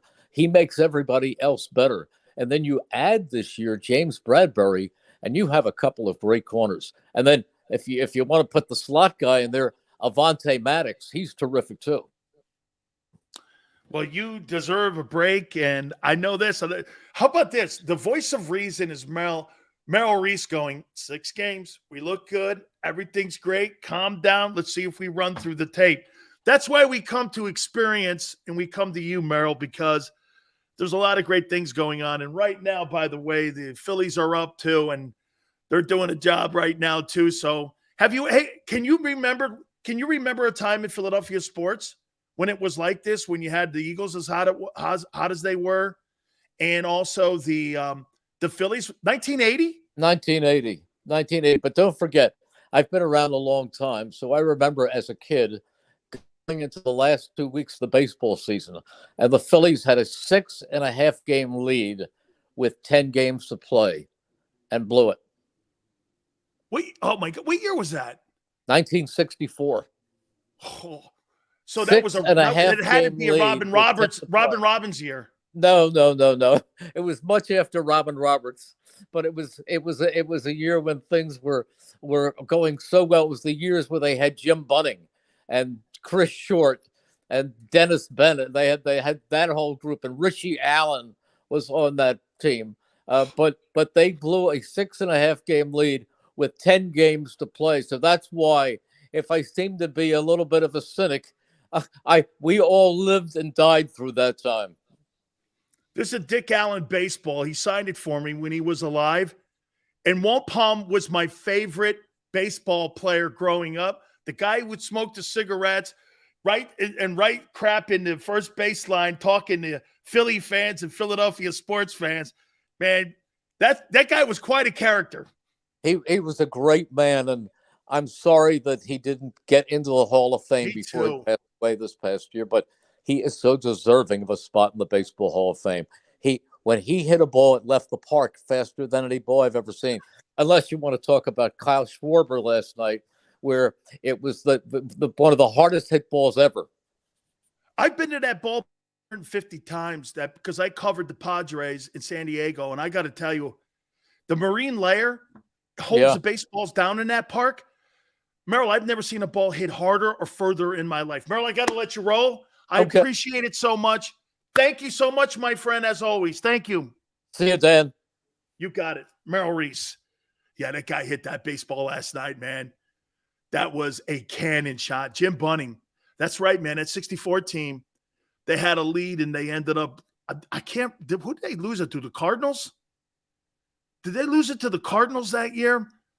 Dude, yeah, 1980, when I was a kid, I remember that the Eagles were good. The Phillies were good. The Phillies won the World Series. McGraw was the closer, and that was Rose on that team. Yeah. Dude, Richie Allen, man, he's my favorite ball player. Dude, I loved Wampum. Wampum, Pennsylvania, man. That guy was a beast. And he lost out to the Hall of Fame in baseball by one freaking vote. If you could put Kirby Puckett in, you could put Dick Allen in. Dude, Dick Allen was an amazing ball player. 39 ounce bat he had. Won the MVP in Chicago with the White Sox, I think 72 or 73. He was a great baseball player, man. What a great – and when I got a chance to finally meet him, I was like, hey, man, I had him in my studio when he was alive. Then I used to go over to Clearwater and see him when I was in Tampa. Dick Allen would show up. Francona would go like this to me. Sills. Francona would go like this. Sills, come over here. That's Dick Allen. I'm like, get out. Mr. Allen, how you doing today? Signed my baseball for me. He did. That's how I got that ball in Clearwater years ago. Oh, I love Dick Allen, man. Guys, we're awesome. Please hit the like button. See what the score is. 4-2. Phillies right now. Could take a 2-0 lead in that series in the NLCS. And who would have ever thought that you would see the Phillies and maybe the Yankees in the World Series. Dude, unbelievable, man. Unbelievable. Thank you so much for coming aboard. By the way, we're working on Kurt Schilling to come on the program too and talk a little bit about that. Thank you guys so much. Hit the like button. Xander, awesome stuff. Till then, we'll see you on the flip side.